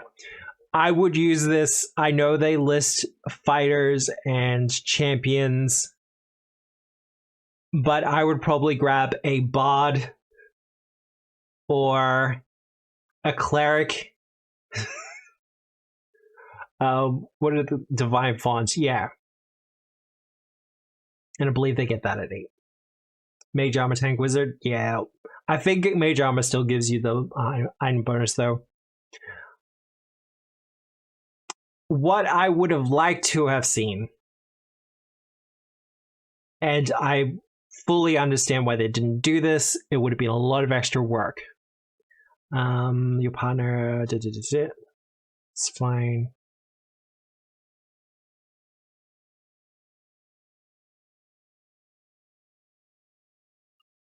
Advanced ability, ultra, basic development. Okay. Go down to the monk stuff. I'll go down to the monk stuff in a second. I would have liked to have seen basic development removed. And advanced development removed. And then just have written up bespoke partner types that don't run along class lines. We'll go to the monk stuff though. Monk. Trained in monk weapons and expert in unarmored proficiency from the get-go. Your monk friend gives you flexibility if you and your partner are a flanking creature. Your attacks can gain or lose a non-lethal trait if you so choose. And advanced abilities, flurry of blows. So yeah, want to tank naked monk. Yeah, that's exactly what I'm saying. Or you go the caster route and you grab yourself a wizard. But no, I would probably remove basic and advanced development, the feats, because they give class feats. And I would have just done bespoke classes or bespoke partner types.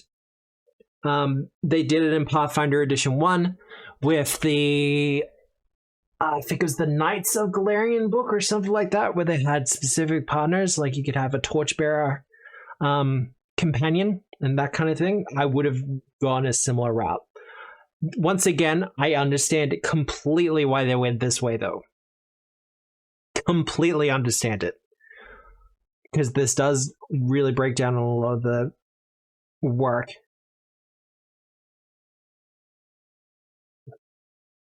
Stealth of Thievery. See, there's a part of me, the wild part, I guess, that would be like, okay, if you're doing this, instead of having it as a one party member has a partner, you just have the entire player party has like a sidekick or an underling, etc., that just kind of follows the group around and has some abilities. And it becomes more of a party, I hate to say this, but a party resource as opposed to an individual one.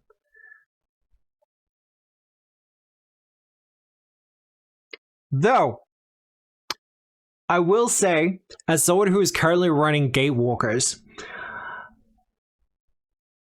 a party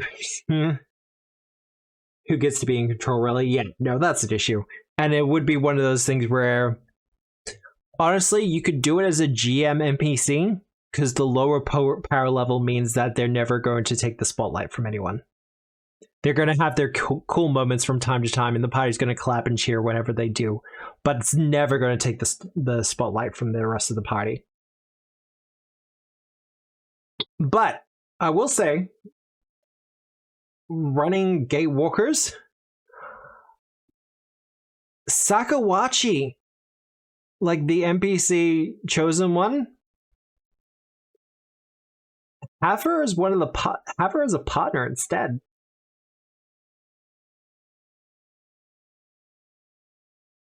Like, using this system, that would have worked really well. Because in Gatewalkers, she's given a full-fledged stat block. But if you use this instead, that will work a lot better.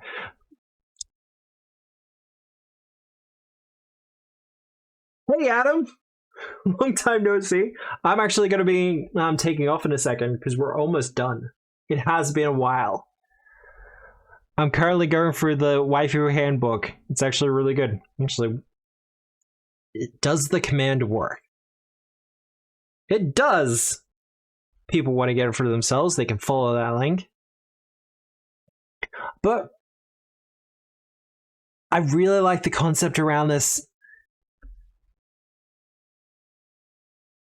I'm resisting the urge to just open up my own document and start doing tweaks and expansions on it.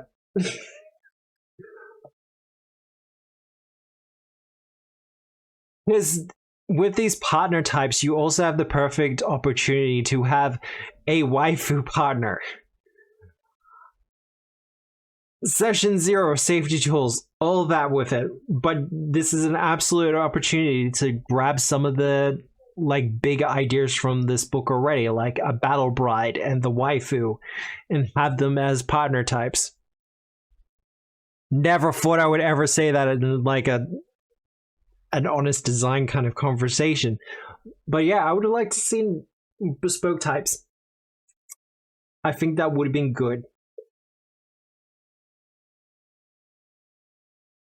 Actually, kind of weird they aren't. Once again though, I get why they aren't. But if you remove basic development and advanced development, then the whole thing makes a lot more sense, and you could just do bespoke partner types.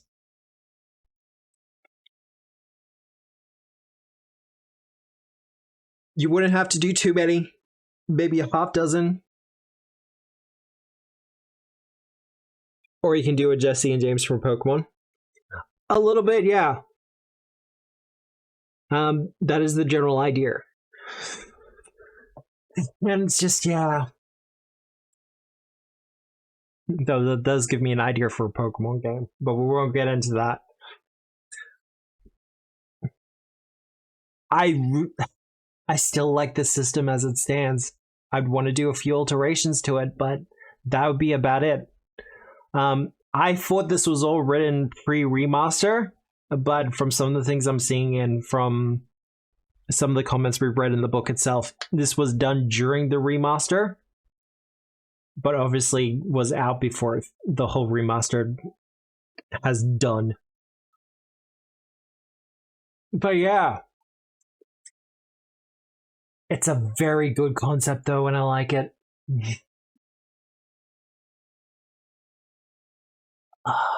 So yeah, I am going to probably call it there because it is past 10 p.m. I do recommend people pick up the book if they want to, if they're kind of interested and want to see some of the things. Because as much as it's called the Waifu Handbook, there's a lot of things that kind of work with partnering up. In this book, all the mechanics that I've seen so far are very much about encouraging working together as a team. Even if it's, player and player working together, Foundry model, no Foundry module. Let me double check that so I'm not eating my words. Complete Waifu Handbook, Foundry VTT.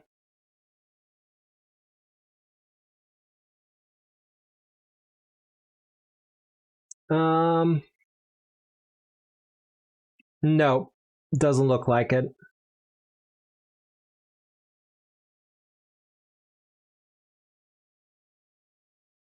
There's a promo thing on the Pathfinder Reddit, but that's about it.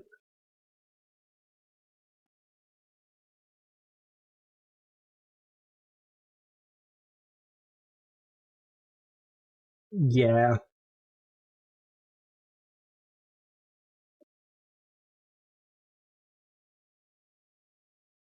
So no Foundry module, unfortunately. But it's also one of those things where I'm familiar enough with Foundry that if someone was like, hey, I'd like to take some of the options from this book, I would be able to put it in for him. But that doesn't really help anyone else. I'd like to see a Foundry module for it. I really would. I understand why they haven't, though. It's a whole cost thing. And I haven't heard anyone in the Pathfinder 2 community talking about this.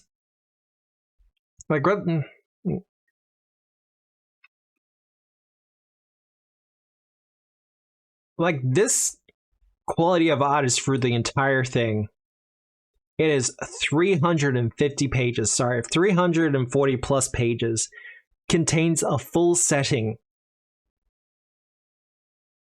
It has its own classes, ancestries, backgrounds, feats, items, spells. Like this is as complete a third-party product as you would like. And it exists for 5e, 1e, and 2e, all in the same book. And they do not skimp on the material. I think the most disappointing and annoying thing is I haven't heard it talked about more, especially in Pathfinder 2 circles.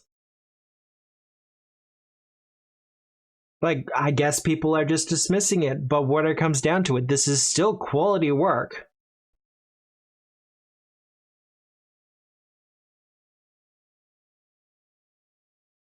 Like, just also cooking and camping. They have an entire subsystem for dealing with cooking and for camping, well before the Kingmaker stuff came out. Just notice the space after the tea and table. Yeah, like there's a couple of layout things, but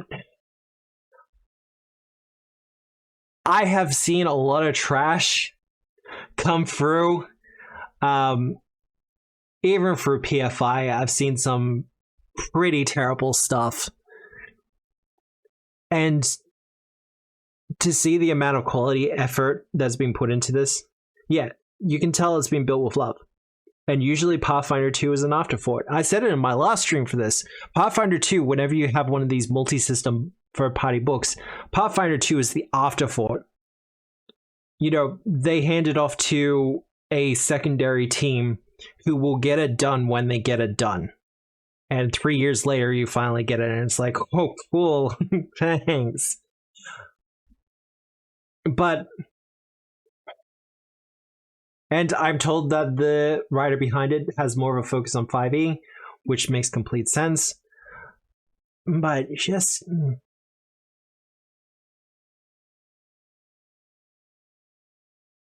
This is kind of what I want to do with these Tuesday nights. I just want to highlight third-party products for Pathfinder 2 that are getting ignored.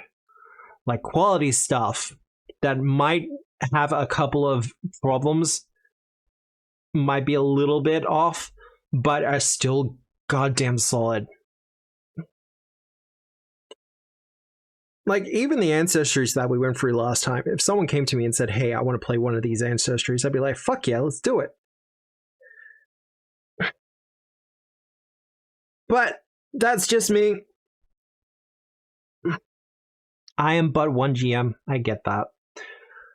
But I have ranted on enough. This has been part 2 of the Complete Waifu Handbook. We're doing something of a read-through of it. I'm not going to go through the entire thing. We're probably going to do a third part next Tuesday. And we're just going to go through some of the spells and equipment. Because they have some, and probably the cooking and camping system as well, because I like what they've done with it. Because I just like what they've done with this, with a lot of this. So, there's going to be one more part, one more stream covering the Complete Waifu Handbook. I'm a little bit surprised I'm going to have 9 hours of this up on YouTube before this is all over. After that, I'm probably going to move on to another third-party book. Like I mentioned before the break, I'm probably going to go for Hampus Vikander's Menagerie, because I've had that sitting in my folders for a while now, and it's also very good. Great combination of equipment and monsters. All that said, we are going to raid into the Dwarf Down Under, because I believe he is still alive. Though I'm going to do the smart thing this time and actually see whether he is still alive or not. He is in fact still alive doing Marvel Rivals, which is fine. So, thank you all for joining me tonight. I do appreciate it. We're going to be doing this a little bit more often. Like I said, I want to do this weekly. Otherwise, I don't have much else to say. Follow me on all the socials. We know how this goes at this point. I am so damn tired. But I hope you have a good day, a good night, a good week, no matter where you are in the world. And remember, as always, we're the storytellers. Good night, everyone.